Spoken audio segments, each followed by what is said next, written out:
মালাকুল মউতকে আল্লাহ পাক জিজ্ঞেস করবেন, কে এখন বেঁচে আছে আর কারা বেঁচে আছে?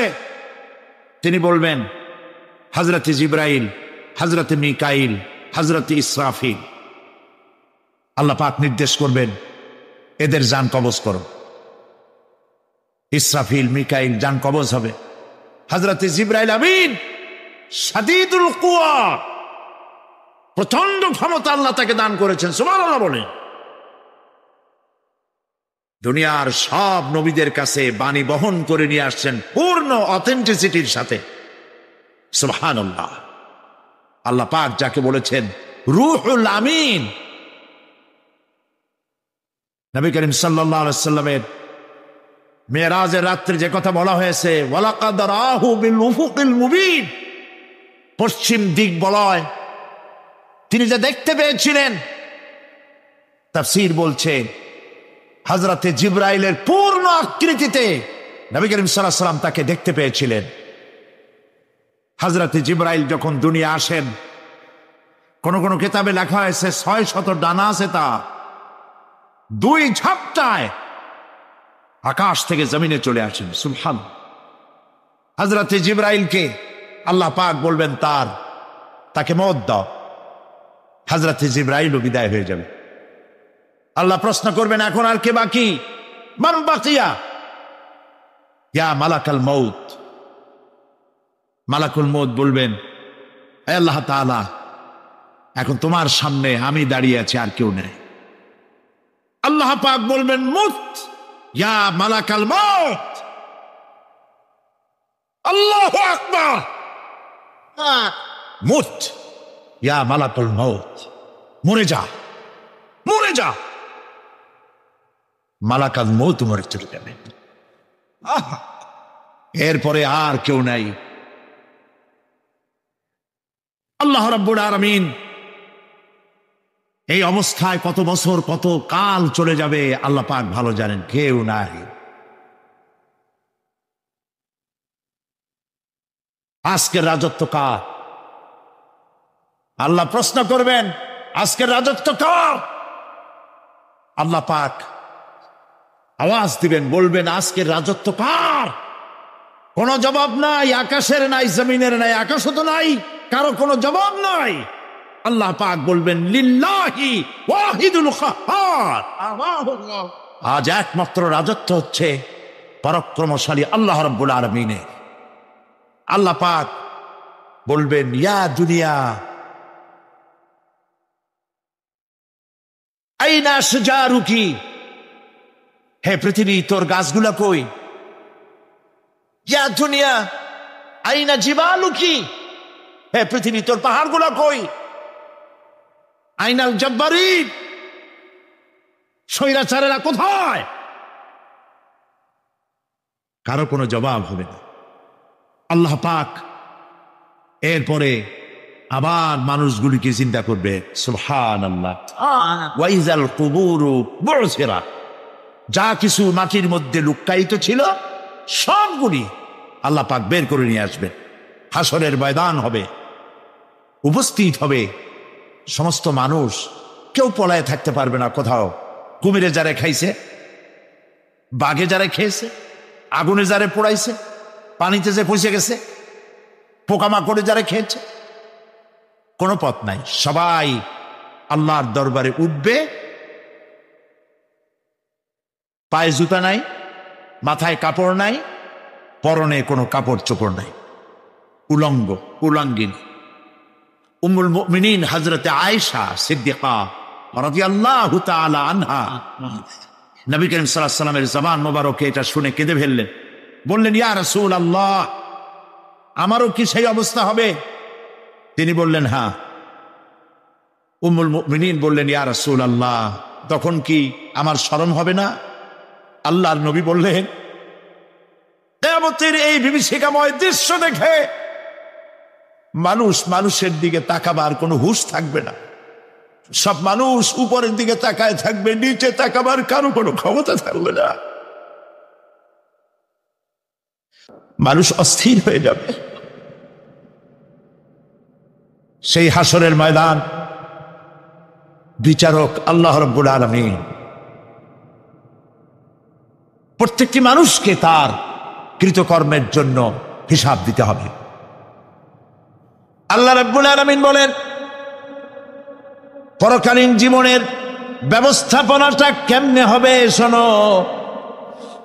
ইন্নাস সামআ ওয়াল বাসারা ওয়াল ফুআদা কুল্লু উলাইকা কানা আনহু মাসউলা। কিয়ামতের দিন প্রত্যেকটি মানুষকে তার শ্রবণ সম্পর্কে,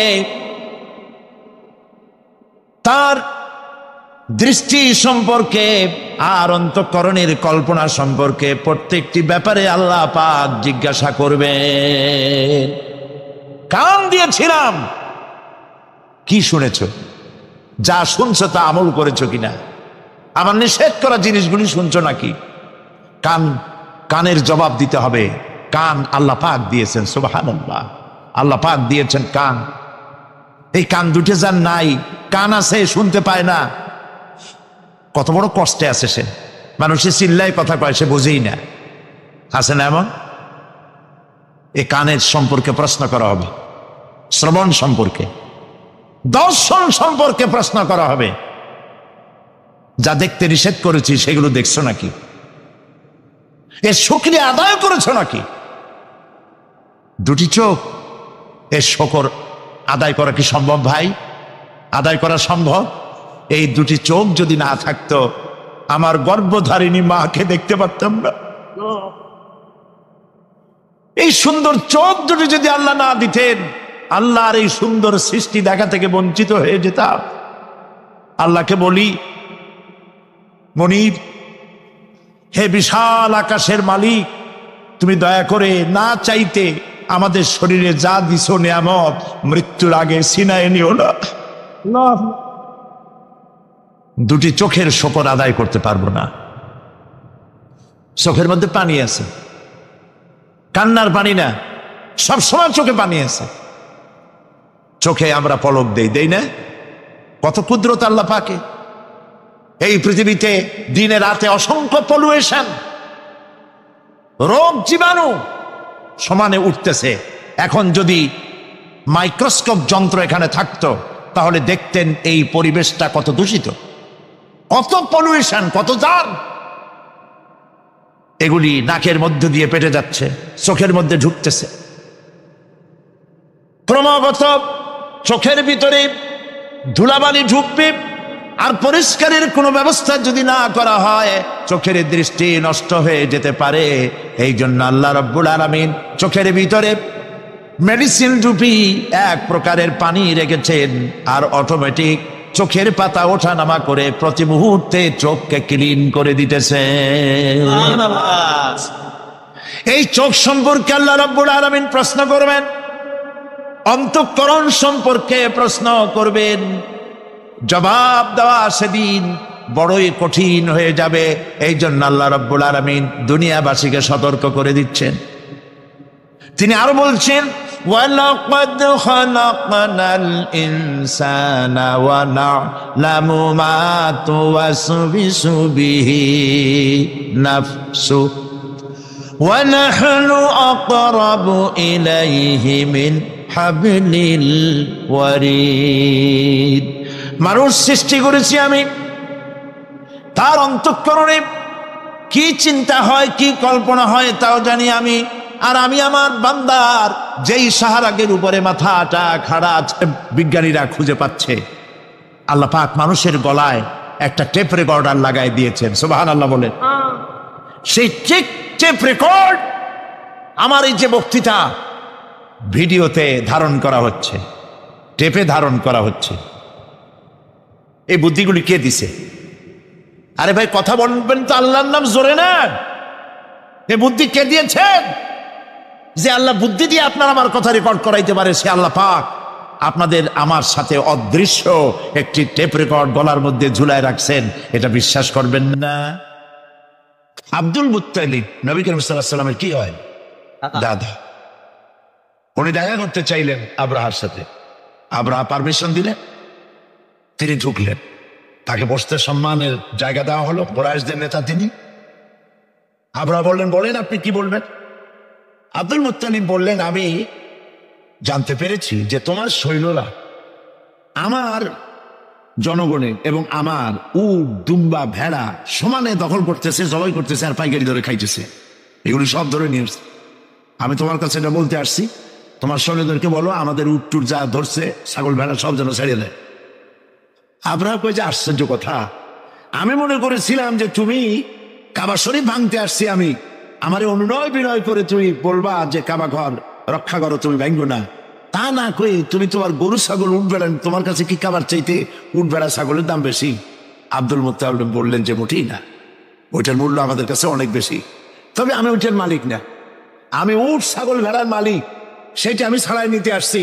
আর ঘরটা যার, আমি ওই ঘর ধরে বলে আসছি, হে ঘরের মালিক, তুমি তোমার ঘর থেকে ঘরকে ঠেকাও। আল্লাহ পাক তখন ঘর ঠেকাই দিছিলেন, কারণ এই ঘর ঠেকাবার মতো কোনো লোক তখন ছিল না। বাইতুল মুকাদ্দাস যখন আক্রান্ত হয়, বাইতুল মুকাদ্দাস যখন ইহুদিরা আক্রমণ করে, তখন এই পৃথিবীতে 70 কোটি মুসলমান ছিল।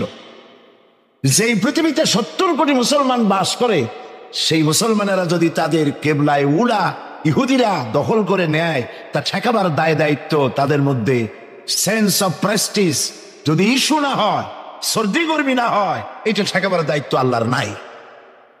আর বাবরি মসজিদ যখন ভাঙা হয়, তখন এই পৃথিবীতে মুসলমানদের সংখ্যা 125 কোটির কাছাকাছি। 125 কোটি মুসলমান যে পৃথিবীতে বাস করে, সেইখানে যদি মুসলমানেরা তাদের মসজিদ ভাঙ্গে, তাতে করে যদি তাদের গা না জ্বলে, তো আল্লাহ পাক এখানে তয়রান আবাবিল পাঠাবেন না, জরুরত নেই। ঠিক আজ অনুরূপ ভাবে ইরাকের উপরে যে হামলা হচ্ছে, পৃথিবীর মুসলমানেরা নিজেদের জমিন ছেড়ে দিচ্ছে, আমার জমিনের উপরে দাঁড়াই আমার বাইরে পিটাও, আমার ভাইকে মারো, হত্যা করো, আমি তোমার বিমান বাহিনীকে, আমি তোমার নৌবাহিনীকে, তোমার ল্যান্ড ফোর্সকে জায়গা করে দিলাম। এই যদি দেয়, আল্লাহ পাক সাহায্য কেন করবেন? আল্লাহর ওয়াদা, আল্লাহর সাহায্যের ওয়াদা তো মুমিনদের জন্য। ওয়া কানা হাক্কান আলাইনা নাসরুল মুমিনিন, মুমিনদেরকে সাহায্য করা আমি আল্লাহর জন্য ওয়াজিব। আল্লাহ রাব্বুল আলামিন কোরআনে কারীমের মধ্যে বলেছেন, ওয়ালা তাহিনু ওয়ালা তাহজানু ওয়া আনতুমুল আলাউনা ইন কুনতুম মুমিনিন। কোনো ভয় নাই, কোনো চিন্তা নাই, যদি মুমিন হও আমি আল্লাহ তোমাদেরকে বিজয় দান করব। ইজা ফাতাশ শাত ফাতাল মাশরুত। শর্ত যদি পালন করা না হয়, ওয়াদা পূরণ হবে না। শর্ত হচ্ছে মুমিন হও, আল্লাহ বলছেন আমি সাহায্য করব। আমরা কি মুমিন হইতে পারছি? জবাব চাই, মুমিন হইতে পারছি? নিজের বুকের কাছে হাত দেন, নিজের কলবের কাছে, নফসের কাছে প্রশ্ন করুন। আল্লাহ যে মুসলমান চান, রসুল যে মুসলমান চান, যে কোয়ালিটির, আমি কি সেই কোয়ালিটি, সেই রিকোয়ারমেন্ট আমি কি ফুলফিল করতে পেরেছি? মন থেকে একটা নেগেটিভ জবাব আসবে, মন বলবে না এখনো হইতে পারো নাই। দাড়ি, টুপি, জামা, হজ, নামাজ হয়তো সবই ঠিক আছে, নামাজ পড়তে পড়তে হয়তো কপালে দাগও লেগেছে, কিন্তু মুমিন হওয়ার জন্য যেটা প্রয়োজন ছিল সেটা এখনো হয় নাই। এই জন্য আমি মাঝে মধ্যে দুঃখ করে বলি, মরা মানুষ তো জিন্দা হইতে পারে না, ঠিক কিনা? কিন্তু কোন মরা মানুষ যদি জিন্দা হইতে পারতেন, এমন কোন সিস্টেম যদি থাকতো, আর একজন সাহাবী যদি জিন্দা হতে পারতেন, আর আমাদেরকে যদি দেখতেন, আমাদের আমালগুলি যদি দেখতেন, চিৎকার দিয়ে বলতেন আল্লাহর কসম, মুহাম্মদ সাল্লাল্লাহু আলাইহি ওয়াসাল্লাম রক্ত দিয়ে, সাহাবায়ে কেরাম জীবন দিয়ে যে মুসলমান তৈরি করে গেছিলেন, এরা সেই মুসলমান না। আমাদের ইসলাম শুধু মসজিদের মধ্যে, আমরা যে মুসলমান তার পরিচয় শুধু মসজিদের মধ্যে। মসজিদ থেকে বেরিয়ে যাওয়ার পর আমার আচরণ আর হিন্দুর আচরণ আর খ্রিস্টানের আচরণের মধ্যে, ইহুদি আচরণের মধ্যে কোনো পার্থক্য আছে কি? বরং আমি তো আরো বাড়িয়ে বলবো, এক ধাপ এগিয়ে, এই পৃথিবীতে যদি চ্যালেঞ্জ হয়, কম্পিটিশন হয়, পৃথিবীতে সব থেকে বেশি মিথ্যে কথা কারা বলে? জবাব রূঢ় হলো বাস্তব, জবাবটা হচ্ছে মুসলমানেরাই। ওজনে কম দেয় কারা বেশি? মুসলমান। খাদ্যে ভেজাল দেয় কারা বেশি? মুসলমান। তাহলে আল্লাহর রহমত আমরা কেন পাব? এই জন্য কোরআনে কারীম যে উদ্দেশ্যে এসেছিল আমরা সেই উদ্দেশ্যকে পূরণ করতে পারিনি।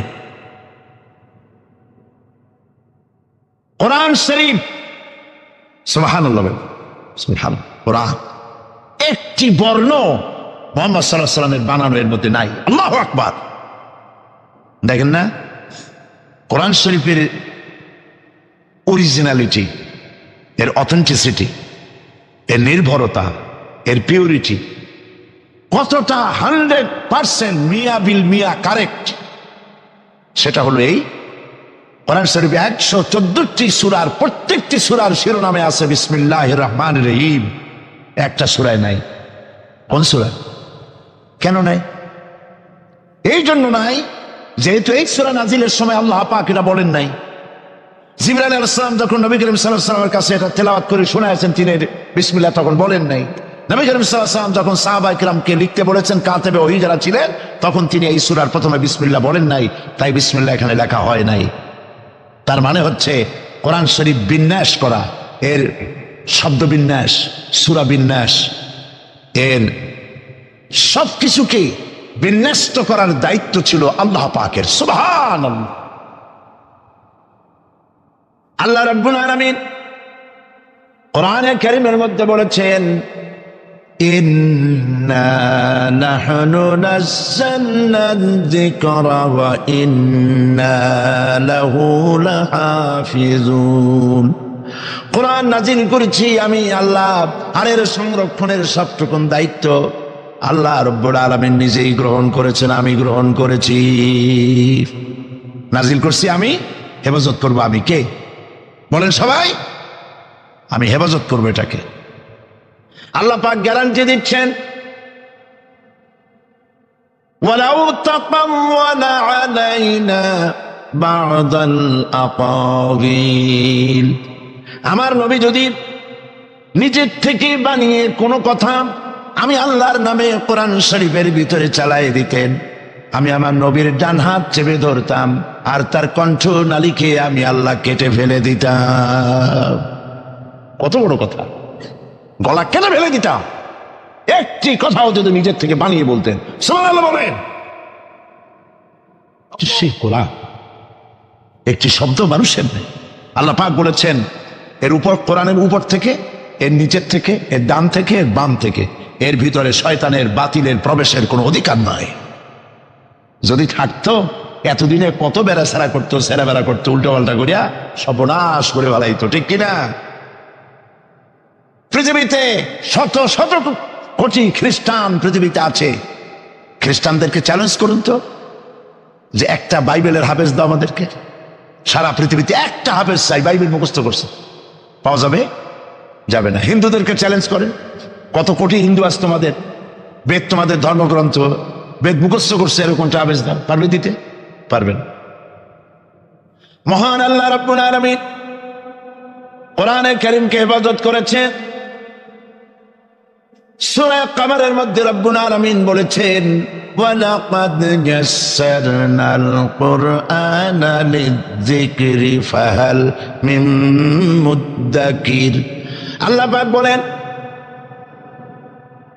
অবশ্যই কোরআনে কারীমকে আমি মানুষের কাছে মুখস্থ করার জন্য আর বোঝার জন্য সহজ করে দিয়েছি। মুখস্থ করাও সহজ আর বোঝাও সহজ।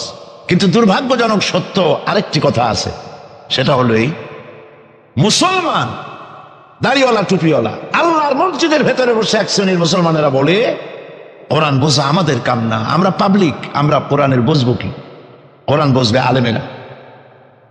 অবশ্যই এরকমের লোক নারায়ণগঞ্জে নাই, বিভিন্ন জেলায় আছে।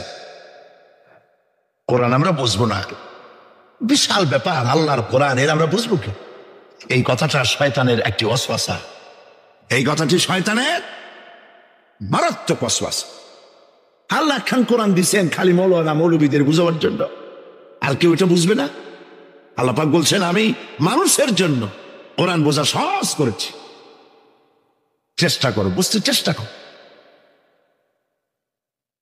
কোরআন শরীফ দুইটা জিনিস, একদিকে বোঝা সহজ, মুখস্থ করাও সহজ। আমার কাছে হাফেজ আমি পেয়েছি 8 বছরের বাচ্চা কোরআন শরীফ মুখস্থ করছে। আজকে পত্রিকা দেখলাম একটা ছোট্ট মেয়ের ছবি, 7 বছরে কোরআন শরীফ মুখস্থ করেছে, কোন মৌলানা সাহেবের ছেলে, তার মাও হাফেজ বাবাও হাফেজ। 7 বছরের ছোট্ট বাচ্চা 30 পারা করেছে। আপনি কি মনে করেন, পাগলামি মনে করেন এত বড় কোরআন শরীফ মুখস্থ করা? 7 বছরের বাচ্চা কোরআন মুখস্থ করছে। আমার কাছে মনে হলো যেন আটলান্টিক মহাসাগর আল্লাহ ঝিনুকের মধ্যে ঢুকাই দিছে। এই যে শরফুদ্দিন খলিফা নাকি একটা ছোট্ট বাচ্চার একটা ক্যাসেট বেরিয়েছে না, তানজানিয়া, লোকেরা বলে, খুব আশ্চর্য হয়ে যায় যে কেউ কেউ তো বলে যে এগুলি কম্পিউটার দিয়ে বানাইছে। যারা আল্লাহর কুদরত বিশ্বাস করে না তারা এরকম বলে। লোকেরা আশ্চর্য হয়ে যায়, এত রকম ছোট ছেলে কোরআন শরীফ মুখস্থ করলো কেমনে? বয়স তার 4 বছর। আসলে বয়স 4 বছর না, আমি আজ থেকে 4 বছর আগেই তার ক্যাসেট দেখেছি লন্ডনে। তাহলে হইতেই পারে, আল্লাহ যদি ইচ্ছা করেন করতেই পারে। চিন্তা করে দেখেন না, একটা লোক 40 বছর পর্যন্ত লেখাপড়া জান, লিখতেও পারেন না, পড়তেও পারেন না, নামও সই করতে পারেন না, কোন রাজনৈতিক ব্যক্তিদের সাথে ওঠা বসা করেন নাই, কোন কবি সাহিত্যিকদের সাথে ওঠা বসা করেন নাই। সেই লোকটি 40 বছর পর এমন কথা বললেন রাজনীতির কথা, দুনিয়া সব রাজনীতি ফেল হয়ে গেল। অর্থনীতির ব্যাপারে, সমাজনীতির ব্যাপারে এমন সব কথা বললেন, দুনিয়া ফেল। 40 বছর যিনি লেখা জানেন না, পড়া জানেন না, লিখতে জানেন না, পড়তে জানেন না, কে তিনি? সাল্লাল্লাহু আলাইহি ওয়াসাল্লাম। আল্লাহ পাক কেন পারবেন না? মরা গাছ দিয়ে ফুল ফুলাই দিতে পারেন, মরুভূমির ভিতরে পানির প্রস্রবণ ঘটিয়ে দিতে পারেন, আমিরকে ফকির করতে পারেন, ফকিরকে আমির করতে পারেন। এই তো আল্লাহ। যালিকুমুল্লাহু রাব্বুকুম, ইনি হচ্ছেন তোমার আমার রব। সুবহানাল্লাহ। কোরআনে কারীমকে একদিকে মুখস্থ করা সহজ, আর মুখস্থ করার জন্য একটি সিস্টেম কোরআন শরীফের মধ্যে আছে, চিন্তা করলে যেগুলি পাওয়া যায়। সেটা হলো এই যে কোরআন যদি কেউ তাড়াতাড়ি পড়ে মনে হবে যেন প্রবন্ধ পড়তেছি, আর যদি থেমে থেমে পড়ে তাহলে মনে হবে যেন কবিতা পড়তেছি। সুবহানাল্লাহ। প্রত্যেকটা লাইনে লাইনে মিল, ছন্দের আকারে। কোরআন শরীফ পৃথিবীর সমস্ত সাহিত্যে মানকে ছাড়িয়ে এত উপরে গিয়েছে যেই মান পর্যন্ত পৃথিবীর কোন সাহিত্য কিয়ামত পর্যন্ত পৌঁছতে পারবে না। এর ফাসাহাত, এর বালাগাত, কোরআন শরীফের সাহিত্যিক মান চিরকালের জন্য কালজয়ী, এর পাশেও কেউ দাঁড়াইতে পারবে না। সুবহানাল্লাহ। কি পাগল ছাগল হাবিজাবি নবীয়তের দাবি করে। আচ্ছা, নবীর দাবি করলে তো তার কাছে ওহী আসতে হবে। এই যে ছাগল পাগল যেগুলো নবীর দাবি করলো, নবী করিম সাল্লাল্লাহু আলাইহি ওয়াসাল্লাম ইন্তেকালের পরে 30 জন মিথ্যাবাদী নবুয়তের দাবি করবে, ঠিক না? তো নবী হইতে হইলে 3টা শর্ত লাগে। একটা হলো ওহী আসতে হবে, মুজিজা থাকতে হবে, আর চরিত্র। নবীর কপালে লেখা থাকে না যে উনি নবী, বুকের উপরেও লেখা থাকে না যে ইনি নবী। চরিত্র দিয়েই প্রমাণ হয় ইনি কোনো সাধারণ মানুষ নন, ইনি আল্লাহর নবী। সুবহানাল্লাহ। তাই তো হযরতে নবী করিম সাল্লাল্লাহু আলাইহি ওয়াসাল্লাম যখন হযরত খাদিজা রাদিয়াল্লাহু তাআলা আনহার কাছে যখন দ্বীনের দাওয়াত দিলেন, কালেমার দাওয়াত দিলেন, 1 সেকেন্ডও তিনি দেরি করেননি।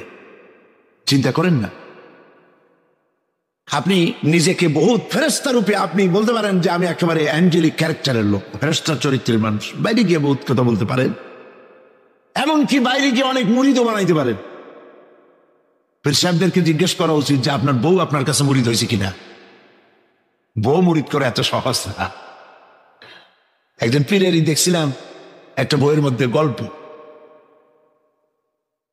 বউ তাকে পীর মানতেই চায় না, বহুত চেষ্টা করছে মুরিদ বানাবার জন্য, পারেনি। একদিন বউকে কেরামতি দেখাবার জন্য সে রান্না করতেছিল বাইরে, ওইটার উপর দিয়ে সে উড়ে গেল। এরপরে সে নামলো, বউ তাকে দেখে বলে, দেখছো তুমি তো পীরগিরি করো, এই যে একটা লোক কেবলমাত্র পাগড়ি বাঁধতে মাথার উপর দিয়ে উড়ে গেল, তুমি কি এরকম পারো? আরে বেটি, আমি তো উড়ে গেলাম, তোমার দেখাবার জন্য তুমি বিশ্বাস করো না। ও, সেই জন্য তো একটু কাইত হয়ে গেছো, সোজা হয়ে যেতে পারো নাই।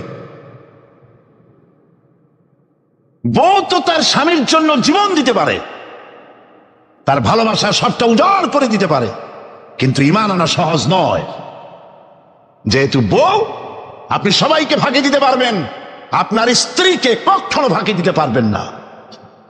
আপনি কোথায় যান, কত রাত্রে বাড়ি ফেরেন, কার সঙ্গে টেলিফোনে কথা বলেন, আপনার ইনস অ্যান্ড আউট, ভেতর এবং বাইরের সব সূর্যের মতো পরিষ্কার আপনার স্ত্রীর কাছে। এই জন্য নবী করিম সাল্লাল্লাহু আলাইহি ওয়াসাল্লাম বলেছেন, তোমাদের মধ্যে উত্তম সেই ব্যক্তি যে ব্যক্তি তার স্ত্রীর কাছে উত্তম। আমি আমার স্ত্রীদের কাছে উত্তম ব্যক্তি। সুবহানাল্লাহ।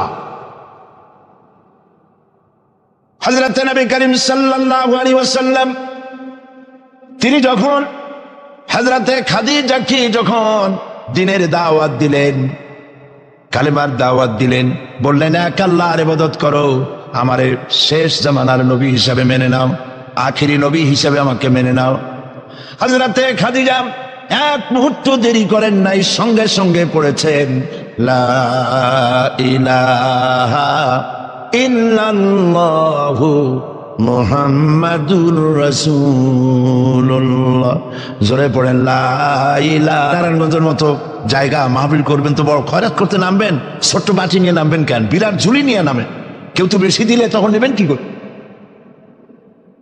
এই জন্য আপনি যেমন ব্যবস্থা করবেন সেরকম।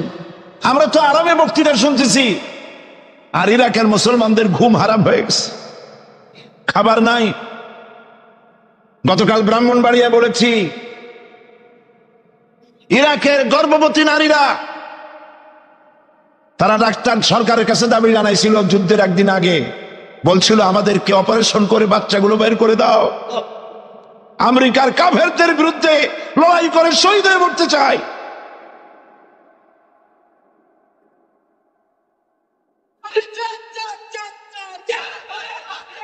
আমরা কিচ্ছু করতে পারবো না, কিন্তু দোয়া করতে পারবো। কি করতে পারবো? তবে দোয়া কবুল হোক আর না হোক এই নিয়ে তাড়াহুড়ো করবেন না। অনেকে মনে করে দোয়া তো করছিলাম, আফগানের জন্য হয়েছে কি? এই জাতীয় কথা বলা ইমানের বিপরীত, ইমানের খেলাফ। আপনার দোয়া কবুল করতে আল্লাহ বাধ্য নন। ফাআলুল লিমা ইউরিদ, যা খুশি তাই করেন। সুবহানাল্লাহ বলো। এই দোয়া যে করি, এই দোয়া কবুল আজ হবে, কাল হবে, অথবা 5 বছর 10 বছর পরে হবে, অথবা কবুল যদি না হয়, শাহনশাহ রব্বুল আলামিনের দরবারে দোয়া করা হয়েছে, এজন্য আল্লাহ পাক কিয়ামতে মর্যাদা বৃদ্ধি করে দিবেন। দোয়া করতেই হবে, দোয়া ছাড়া পথ নাই। কাজে বসবেন, হাঁটাহাঁটি করা ঠিক না। হযরতে খাদিজাতুল কুবরা রাদিয়াল্লাহু তাআলা আনহা ঈমান এনে কালেমা পড়ে বললেন কি জানেন? বললেন আবাল কাসেম, হে কাসেমের পিতা, হে কাসেমের পিতা, আমি বিগত 15টি বছর আপনার সাথে ছিলাম স্ত্রী হিসেবে। আমি আপনার মধ্যে যে আচরণ দেখেছি, যে আখলাক দেখেছি, এটা কোনো সাধারণ মানুষের হতে পারে না। আপনি অবশ্যই আল্লাহর নবী, বিন্দুমাত্র সন্দেহ আমার নাই। সুবহানাল্লাহ। প্রিয় ভাই সব, সেই নবীদের জন্য 3টি শর্তের কথা বলেছিলাম। একটা হলো ওহী, একটা মুজিজা, একটা উন্নত মানের চরিত্র। ওহী ছাড়া নবী হওয়া যায় না। এই কোরআন সর্বশেষ ওহী মুহাম্মদ সাল্লাল্লাহু আলাইহি ওয়াসাল্লামের পরে। এরপরে আল্লাহর কোন ওহী আসবে না, একটা শব্দ আসবে না পৃথিবীর মানুষের জন্য। কমপ্লিট করে দেওয়া হয়েছে। আল ইয়াউমা আকমালতু লাকুম দীনাকুম ওয়া আতমামতু আলাইকুম নি'মাতি ওয়া রাদিতু লাকুমুল ইসলাম দীনা। এটাকে কমপ্লিট করা হয়েছে আল্লাহর পক্ষ থেকে। পৃথিবীর মানুষের জন্য আর একটি শব্দ প্রয়োজন নাই। বিজ্ঞানের আবিষ্কার যত বাড়ুক, কোরআন শরীফের কিচ্ছু তাতে আসে যায় না। যদি কোন আহাম্মক বলে যে বর্তমান হলো বিজ্ঞানের যুগ, কোরআন নাজিল হয়েছে কত বছর আগে? 1400 বছর আগে কোরআন নাজিল হয়েছে। সেই যুগের কোরআন আর এখন মডার্ন যুগ, এখন কি এগুলি চলে? আরে বাবা, তোমার বিজ্ঞান ফেলের সামনে। বিজ্ঞানের থিওরি হচ্ছে, বিজ্ঞানের একটি থিওরি এই যে বিজ্ঞানের কোন থিওরি ফাইনাল নয়। আজকে এক বিজ্ঞানী এক কথা বলে, কালকে আরেকজন আরেক কথা বলে। একদিন তো ডারউইন বলেছে এই মানুষগুলো মানুষ না, সবগুলা বান্দর। ও নিজেও বান্দর। বান্দর কেন? মানুষের নাকি দেখা যায় বান্দরের মতো। আচ্ছা বলেন, বান্দর আমার মামু হয়, শিম্পাজি আমার নানা, ওরাং ওটাং দাদা। এ বলে এর মধ্যে কোনো গৌরব আছে? এর মধ্যে কোনো গৌরব আছে? কোনো গৌরব নাই। ডারউইনের গোষ্ঠী বান্দরের গোষ্ঠী হইতে পারে, কিন্তু আমরা বান্দরের গোষ্ঠী না। আমরা আসছি আদম থেকে, আদম আসছে মাটি থেকে। সুবহানাল্লাহ। ওই সময় সে বলছিল, আমি চিন্তা করছি যে কয় বোতল খাইয়া এরকম লিখতে পারে। ওই সময় সে বলছে মানুষ বান্দর জাতি। এরপরে যারা পৃথিবীতে বিজ্ঞানী, তার সমকালীনের পরপরে যারা এসছে, তারা রিসার্চ করে বলেছে এই ডারউইনের এই কথা হলো একটা বান্দরামি, এটা ঠিক না। কারণ মানুষ যদি বান্দরের জাত হয়, তাহলে বান্দর তো পৃথিবী থেকে বিলুপ্ত হয় নাই, এখনো পৃথিবীতে বহুত বান্দর আছে। এই বান্দরগুলা, আমরা তো একটা বান্দর এরকম দেখলাম না যে কোমর পর্যন্ত মানুষের মতো হয়ে গেছে। আরো কিছু ভালো করে খাওয়াইলে তাড়াতাড়ি করে মানুষ হয়ে যাবে। অর্ধেক মানুষের মতো হয়েছে, 12 মানুষের মতো হয়েছে, অথবা মানুষ এই মাত্র হয়ে গেল বান্দর থেকে লেস খসে গেছে। এরকম হয়েছে কোথাও? কোন জিনিসের সাথে কোন জিনিসের সিমিলারিটি থাকলে এইটা ওইটার বংশের, এটা কি করে বলা যায়? তো এরকম বলেছে কেন তারা? মন যা বলেছে তাই বলেছে। ইন হুয়া ইল্লা ওয়াহয়ুন ইউহা। আল্লাহ পাক বলছেন নবী যা বলেন, কোরআনের নামে যা বলেন সব ওহী। তিনি নফস এবং প্রবৃত্তিকে অনুসরণ করে কোনো কথা বলেন না, আমি যা বলতে বলি তাই বলেন। সুবহানাল্লাহ। সুতরাং নবী করিম সাল্লাল্লাহু আলাইহি ওয়াসাল্লামের কাছে কোরআন এসেছিল এই কারণে যে কোরআন দিয়ে তিনি একটি সমাজ বিপ্লব করবেন, তাবিজ লাগবেন, এই জন্য কোরআন আসে নাই। বোঝেন কিনা কথা? এই যে দেখুন আমার হাতে কোরআন শরীফ একটা আছে, ছাপা হয়েছে সুলেমানিয়া বুক হাউস, বাংলা বাজার, ঢাকা। কে তাদেরকে অধিকার দিল কোরআন শরীফ সেবে কোরআনের মধ্যে তাবিজের নকশা আঁকা? আল্লাহর কালামের সাথে এটা বেয়াদবি, বেহরমতি। এই জাতীয় কোরআন শরীফ বাজারে পাইলে আপনারা কিনবেন না। কোরআন শরীফ নাম্বার দিয়ে তাবিজ দেখার কোন অধিকার ইসলাম কাউকে দেয় নাই। কোরআন শরীফকে জাতির কাছে হালকা করেছে তাবিজের ব্যবসা দিয়ে। এটাকে একটা তাবিজের কিতাব বলে মনে করা হয়েছে। দেখুন সূরা ফাতিহা, এই নকশা গলায় বাঁধিয়ে রাখিলে মুক্তি পাওয়া যায় রোগ হইতে। সূরা মারিয়াম পেটে বাঁধিয়ে রাখলে বাচ্চা হবে তাড়াতাড়ি। সূরা ইউসুফ, এই নকশা গলার সাথে ঝুলায় রাখলে বিয়ে হবে তাড়াতাড়ি, কাঙ্ক্ষিত প্রেমিকাকে পাওয়া যাবে। এই জাতীয় আল্লাহর কালামের সাথে তামসা করেছে এরা, নাউজুবিল্লাহ বলে। তাবিজগুলো কি? কতগুলো দাগ দেওয়া, আর তার মধ্যে 573, 6072, 286, 1382 হারাম। আপনি 786 10 লক্ষ বার যদি দেখেন, একবার বিসমিল্লাহর সমান হবে না। ইমানকে সাফ করতে হবে। কোরআন শরীফ তাবিজ দেখার জন্য আসে না। নবী করিম সাল্লাল্লাহু আলাইহি ওয়াসাল্লাম তাবিজ লেখেন নাই, অনুমতি দেন নাই। সাহাবায়ে কেরামের একজন সাহাবীও তাবিজ লেখেন না। ঝাড় ফুকের ব্যাপারে ইসলাম অনুমতি দিয়েছে। নবী করিম সাল্লাল্লাহু আলাইহি ওয়াসাল্লাম নিজে ঝাড় ফুক করেছেন, সাহাবায়ে কেরাম করেছেন। তাবিজ লেখে লেখা ধান্দাবাজি কারে কয়? বলে যে টিউবওয়েলের পানি, কুয়ার পানি, খালার পানি, বেড়ের পানি, ড্রেনের পানি, পুকুরের পানি, নদীর পানি, 7 জায়গা দিয়ে পানি আনবা, জাফরানের কালি, তারপরে কালিজিরার ছাতু, এইগুলো মিশাইয়া এরপরে দাগ দাগ দিয়ে তাবিজ লিখলো। তারপরে লেখে এক এক পাশে ইয়া জিব্রাইল, ইয়া মিকাইল, ইয়া ইসরাফিল, ইয়া জিব্রাইল, হাবিজাবি কতগুলো লিখিয়া এই জাতীয় যা খুশি আল্লাহর ফেরেশতাদের নাম লিখে গলায় ঝুলাবার কোনো মানে নাই।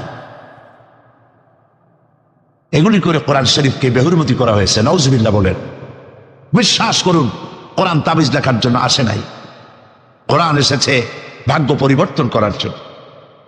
আল্লাহ রাব্বুল আলামিন বলেন, তাহা মা আনজালনা আলাইকাল কুরআনা লিতাশকা। নবী হে, কোরআন আপনার উপরে এই জন্য নাজিল করা হয় নাই যে আপনি আপনার ভাগ্য নষ্ট হয়ে যাবে, ভাগ্য বিপর্যস্ত হবে না, এই জন্য কোরআন আসে নাই। কোরআন এসেছে ভাগ্যকে সুপ্রসন্ন করার জন্য। সুবহানাল্লাহ। সেই কোরআনের সাথে সম্পর্ক করেছি তাবিজের, কোরআনের সাথে সম্পর্ক করেছি চুমা দেওয়ার, মাথায় রাখার, বুকে লাগাবার। হ্যাঁ ঠিক আছে, কোরআন শরীফ মাথায় লাগাবো না কি লাগাবো? চুমা কোরআনে দেবো না কোথায় দেবো? বুকে কোরআন লাগাবো না তা কোথায় লাগাবো? এটা ঠিক আছে, কিন্তু আপনি বলেন, আপনি ডাক্তারের কাছে গেছেন, আপনি রুগী, ডাক্তার আপনাকে প্যাথোলজিক্যাল টেস্ট করে আপনার ডিজিজ কি তা ফাইন্ড আউট করে আপনাকে দিয়ে দিল, কি দিল? প্রেসক্রিপশন। আপনি প্রেসক্রিপশন গ্লাসের ভিতরে ভিজাইয়া 41 দিন সকালে আর বিকালে পান করলেন, অথবা প্রেসক্রিপশন ভাস করে মাদুরের মধ্যে ঢুকাইয়া গলায় ঝুলাই দিলেন, অথবা প্রেসক্রিপশন সকাল বিকাল চুমা খাইলেন। রোগ ভালো হবে? রোগ ভালো হবে? যদি কেউ প্রেসক্রিপশনের সাথে কোনো রুগী যদি এই ব্যবহার করে, তাহলে সেই রুগী সম্পর্কে আপনার চিন্তা, আপনার মত, আপনার রায়, আপনার ফতোয়া কি হবে বলেন জোরে? এটা যদি আল্লাহ পাক যদি হন মহান চিকিৎসক, আর এটা যদি হয় সেই মহান চিকিৎসকের পক্ষ থেকে বিশ্ববাসীর সমগ্র রোগের জন্য মহা চিকিৎসাপত্র প্রেসক্রিপশন, তাহলে এই প্রেসক্রিপশনের সাথে যারা ওই জাতীয় ব্যবহার করে তাদেরকে কি বলবে? এবারের ফতোয়া নিজের গায়ে পড়বে। বাচ্চা বড় হইতে পারে না, মায়ের পেট থেকে বাচ্চা আসছে, সমানে এতগুলো তাবিজ ঝুলাই দিছে গলায়। বাচ্চা যদি কথা বলতে পারতো তাহলে বলতো যে আল্লাহ কি অপরাধ করছে, এর চেয়ে তো মায়ের পেটে ভালো ছিলাম, এগুলো তো জাগাইতেও পারি না। কতগুলো তাবিজ, এরপরে কালো সুতা, হলুদ সুতা, লাল সুতা করতে পাইছো? আজমির শরীফ থেকে আনছি, হারাম। খ্রিস্টানদের কাছে যাওয়া হয় আর তারা ফু দিয়া সুতায় গিরে গিরে দিয়ে দেয়, হারাম। কেন সুতায় গিরে দিবেন? মুসলমান ছাগলের বাচ্চা নয় যে দড়ি দিয়ে সুতা দিয়ে আপনি বাঁধবেন। আপনাদের শরীরে যদি তাবিজ থাকে, বাড়ি যদি কারো থাকে, সব খুলে নদীতে ফেলে দেন। আলাইসাল্লাহু বিকাফিন আবদা, আল্লাহ পাক বলছেন আমি কি আমার বান্দার জন্য যথেষ্ট নই? আলাইসাল্লাহু বিকাফিন আবদা, আমি আল্লাহ আমার বান্দার জন্য যথেষ্ট নই? চিল্লায় বলেন অবশ্যই যথেষ্ট। ওয়াইজা সাআলতা ফাসআলিল্লাহ ওয়াইজা ইসতাআনতা ফাসতাইন বিল্লাহ, যা বলার এক মহান সত্তার কাছে বলো, যা চাওয়ার এক মহান সত্তার কাছে চাও। তিনি কে? তিনি হচ্ছেন আল্লাহ পাক। সুবহানাল্লাহ বলেন, সুবহানাল্লাহ।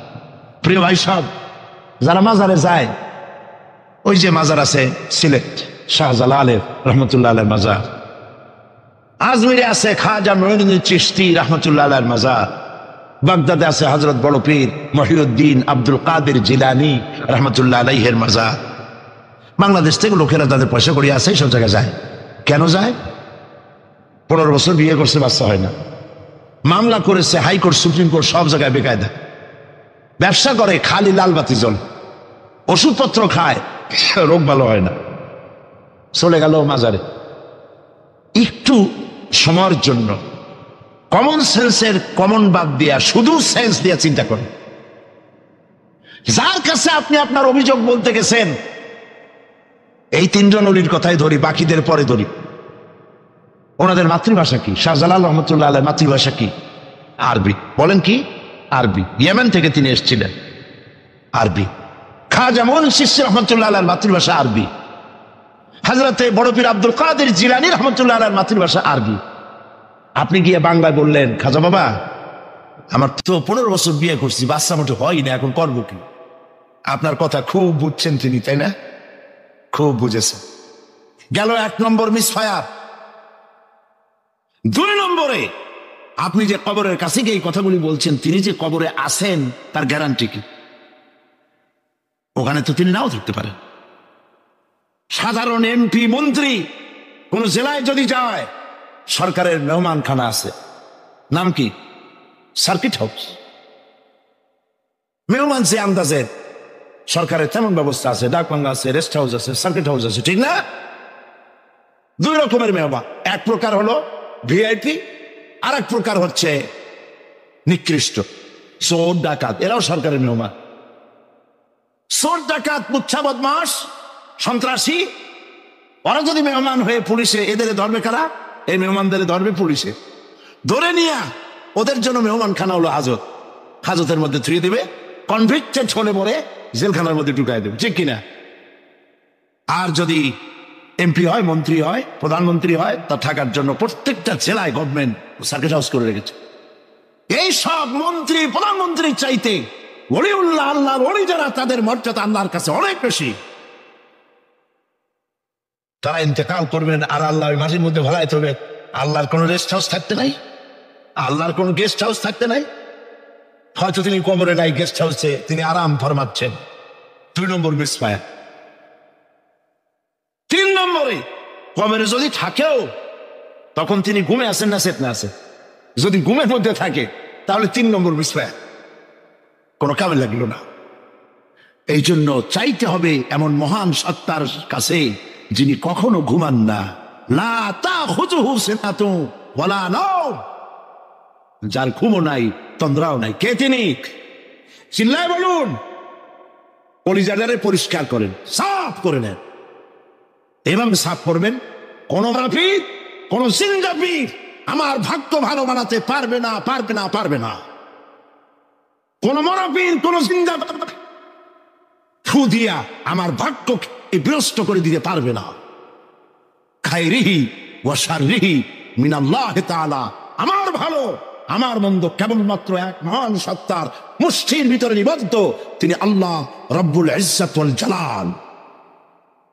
গোটা আকাশ, গোটা জমিন যার মুঠার ভেতরে। মুসা আলাইহিস সালাম বলেছিলেন, আল্লাহ তুমি নাকি ঘুমাও না? আল্লাহ কেউ বিশ্বাস করে না, তো সাংঘাতিক কথা। এইভাবে ইব্রাহিম আলাইহিস সালাম আল্লাহরে বলছিলেন, রব্বি আরিনি কাইফা তুহিয়াল মাউতা, আল্লাহ তুমি মরা কি চিন্তা করো কেমনে? আল্লাহ কয় আওয়ালাম তুমিন, বিশ্বাস করো না? ইব্রাহিম আলাইহিস সালাম কাঁপে গেছেন। তিনি সাথে সাথে বললেন বালা। তিনি কিন্তু নাম বলতে পারতেন, যদি নাম বলতেন তো ভুল হইতো না। তো নাম আর বালার সম অর্থবোধ। তিনি বলতেন হ্যাঁ, কিন্তু নাম বলেন নাই, বলেছেন বালা। সাথে সাথে একটু দেরি করেন নাই। আল্লাহ প্রশ্ন করছেন, কত বড় লোভ পেগম্বরের জন্য। আওয়ালাম তুমিন, বিশ্বাস করো না যে আমি মরার চিন্তা করতে পারি? ইব্রাহিম আলাইহিস সালাম বললেন বালা।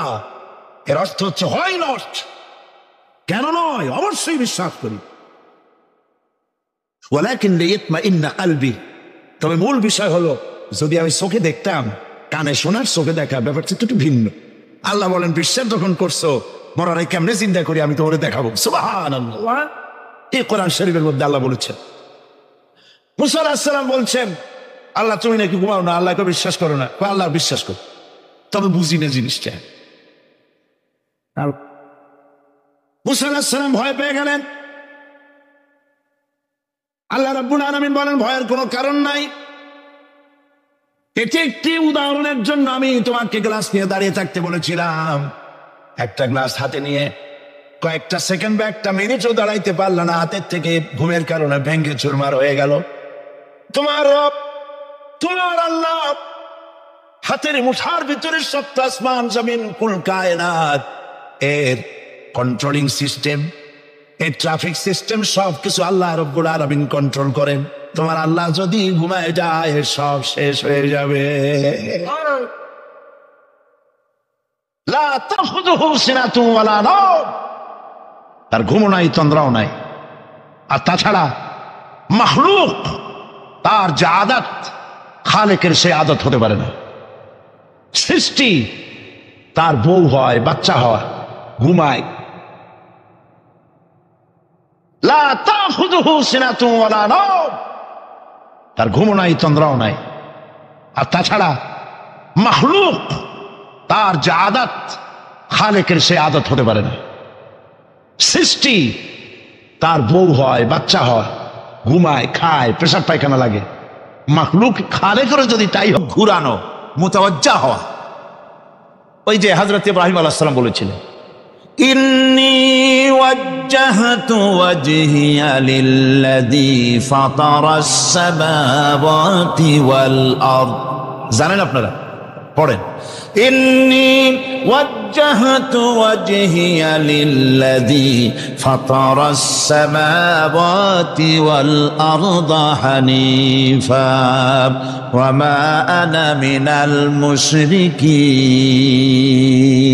নিশ্চয় আমার মুখ ঘুরায় দিলাম কার দিকে? যিনি আকাশ এবং জমিনের স্রষ্টা, সব কিছুর মালিক যিনি, তার দিকে আমি মুতাওয়াজ্জা হলাম। নামাজের অর্থই হচ্ছে মুতাওয়াজ্জা হওয়া, মুখ ঘুরিয়ে দেওয়া, চেহারা ঘুরিয়ে দেওয়া। আর নামাজের আরেক অর্থ হচ্ছে নিকটবর্তী থেকে আরো নিকটবর্তী হওয়া। আল্লাহ রাব্বুল আলামিন বলেন, নিকটবর্তী হতে হলে ওয়াসজুদ ওয়াকতারিব, সেজদা দাও আর সেজদার মাধ্যমে আমার নিকটবর্তী হয়ে যাও। সেজদা দিলেই আল্লাহর নিকটবর্তী হওয়া যায়। কোন সুবহানাল্লাহ। সাহাবী, আল্লাহ নবীর সাহাবী প্রশ্ন করেছেন, নবীজি, বান্দা কখন আল্লাহর নিকটবর্তী হয়ে যায়? নবীজি বলেছেন, বান্দা যখন সেজদা দেয় তখন আল্লাহর বান্দার মাঝে কোনো হিজাব থাকে না, একদম আল্লাহ পাকের নিকটবর্তী হয়ে যায় বান্দা যখন সেজদায় পড়ে যায়। সুতরাং নামাজ হচ্ছে নিকটবর্তী হওয়া, সালাত এটা হচ্ছে নিকটবর্তী হওয়া। নামাজ ফরজ হওয়ার কারণ হচ্ছে এই যে মানুষ আল্লাহর বান্দা বা গোলাম হিসেবে সৃষ্টি হয়েছে, তাই একমুখী হয়ে রবের বন্দিগি করা এটা হচ্ছে তার স্বাভাবিক একটা প্রকৃতি। আল্লাহ রাব্বুল আলামিন এই প্রকৃতির দাবি মিটাবার জন্যই নামাজের ব্যবস্থা করেছেন। মানুষের ফিতরত, মানুষের নেচার, মানুষের ফিতরত হচ্ছে এই যে কারো না কারো কাছে মাথা নত করা, হাত জোড় করা, মাথা নত করা, সার্বভৌমত্বের মালিক কাউকে মনে করা। হাত জোড় করতে হলে, মাথা নত করতে হলে, সার্বভৌমত্বের মালিক হিসেবে কাউকে গ্রহণ করতে হলে আল্লাহর বিকল্প কেউ আছে নাকি? ইসলামের মূল দাওয়াতটা হলো ফিতরাত অনুযায়ী দাওয়াত দেওয়া হয়েছে, মানুষ যেন মাথা নত করে, গোলামি করে। এজন্য আল্লাহ রাব্বুল আলামিন বলেছেন যে আমি মানুষ এবং জিনকে সৃষ্টি করেছি, তার কারণটাই হলো মা খালাকতুল জিন্না ওয়াল ইনসা ইল্লা লিয়াবুদুন। মানুষ আর জিন জাতিকে সৃষ্টি করা হয়েছে ইবাদতের জন্য, গোলামির জন্য। ইবাদত আর গোলামি এটাই করতে হবে, গোলামি করতে হবে, দাসত্ব করতে হবে। আর এই দাসত্ব, আল্লাহর আনুগত্যই গোলামির দাওয়াত দিয়েছেন দুনিয়ার সব নবীরা। কোন নবী বলেন নাই যে আমার গোলামি করো। কেউ বলেছেন? বলেন জোরে, কেউ বলেছেন? আল্লাহ পাক বলেন, ওয়ালাকাদ বা'আসনা ফি কুল্লি উম্মাতির রাসূলা আন ইবুদুল্লাহা ওয়াজতানিবুত তাগুত। প্রত্যেক জাতির জন্য আমি রাসূল প্রেরণ করেছি, তারা মানুষকে দাওয়াত দিয়েছেন এই কথা বলে যে এক আল্লাহর গোলামি করো, তিনি ছাড়া কোনো ইলাহ নাই, আইনদাতা নাই, বিধানদাতা নাই, তার গোলামি, তার সামনে মাথা নত করে দাও। নামাজ হচ্ছে তাওহীদের অবশ্যম্ভাবী এক বহির্প্রকাশ।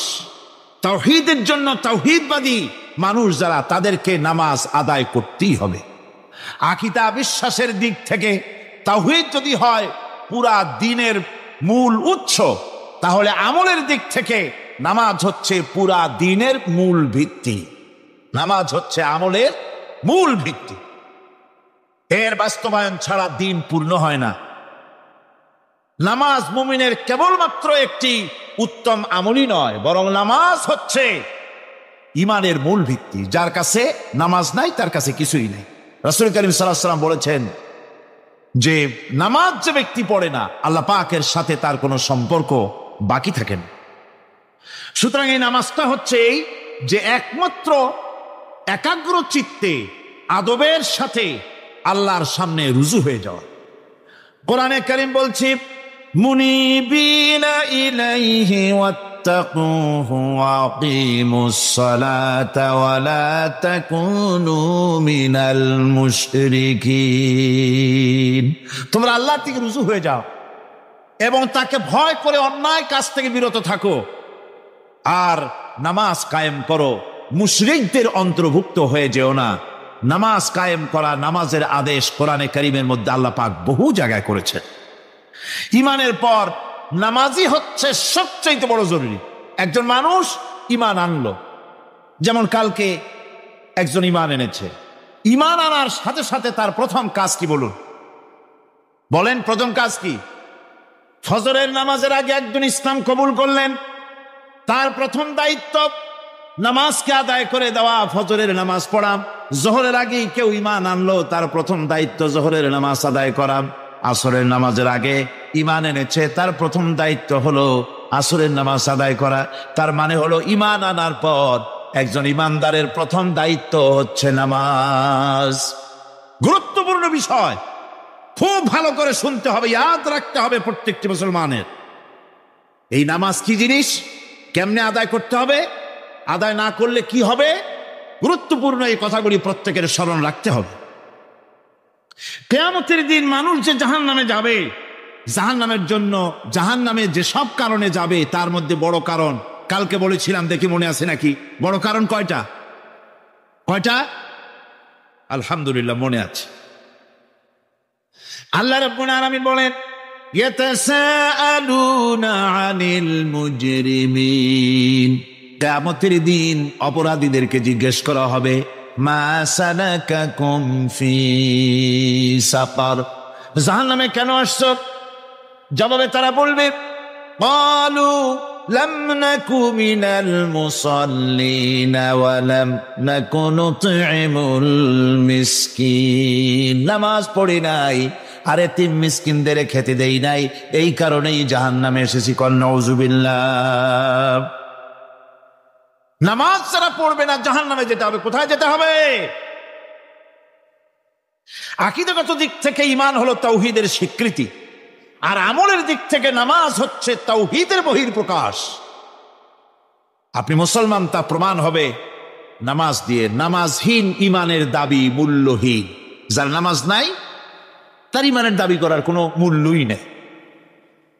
অনেক এরকম কথা বলে, হুজুর আমি মানুষটা নিতান্ত খারাপ, যাই মনে করে, গ্রামে রাস্তা বানাইছি, ব্রিজ করে দিয়েছি, কালভার্ট করেছি, এতিম মিসকিনরে তাও মাঝে মধ্যে খাবার দেই, বিধবারে কাপড় চোপড় দেই, মানুষটা আমি নিতান্ত খারাপ না, তবে এই মাঝে মধ্যে একটু নামাজ পড়ি না, তাতে কি আমার ঈমান নষ্ট হয়েছে? আমি বলি, ভাই ঈমানই তো নাই, নষ্ট হবে কি? ঈমান থাকলে না নষ্ট হবে? ঈমান নাই। সুতরাং একজন মুসলমান যদি নামাজ না পড়ে, নিজেকে মুসলমান বলে দাবি করার কোনো হক তার নাই, দাবি করার অধিকার নাই। নামাজ হচ্ছে জিন্দেগি, নামাজটাই মূলত জিন্দেগি। নামাজটা কি? জিন্দেগি। আল্লাহ রাব্বুল আলামিন শেখাচ্ছেন, কুল ইন্না সালাতি ওয়া নুসুকি ওয়া মাহইয়ায়া ওয়া মামাতি লিল্লাহি রাব্বিল আলামিন। মুহাব্বতের সাথে সবাই পড়েন, কুল ইন্না সালাতি ওয়া নুসুকি ওয়া মাহইয়ায়া ওয়া মামাতি লিল্লাহি রাব্বিল আলামিন। বলো আমার নামাজ, বলো আমার নামাজ, আমার কোরবানি, আমার হায়াত, আমার মত সবকিছুই আল্লাহ রব্বুল আলামিনের জন্য নিবেদিত। আমার বেঁচে থাকা, আমার মরে যাওয়া সব আল্লাহর জন্য। সে আল্লাহ রব্বুল আলামিন, তার জন্য সবকিছু নিবেদিত করতে হবে। আল্লাহ পাকের গোলাম আমাদের বানিয়েছেন, আল্লাহ আমাদের গোলামি করা লাগবে।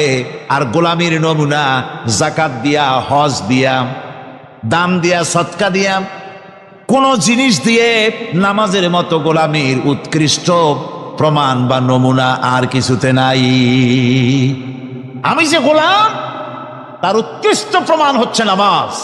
নামাজেই একটা মানুষ গোলামির অনুভূতিতে তাকে নিয়ে যায়।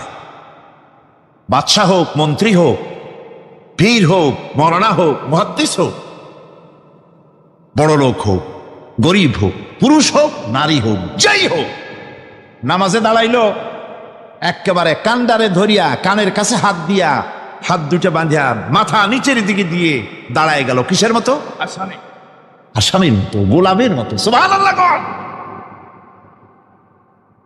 এদিক ওদিক তাকাইতে পারবা না, চোখটা থাকবে সেজদা যেখানে দিবা সেখানে। তাকানো নিষেধ, সেজদার দিকে তাকাও।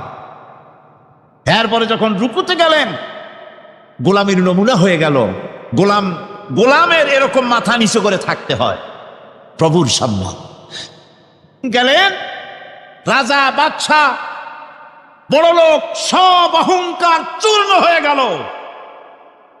নাক আর কপাল দিয়া আমার মাবুদের দরবারে মাথাটা লাগাই দিলাম জমিনের উপরে। সুবহানাল্লাহ।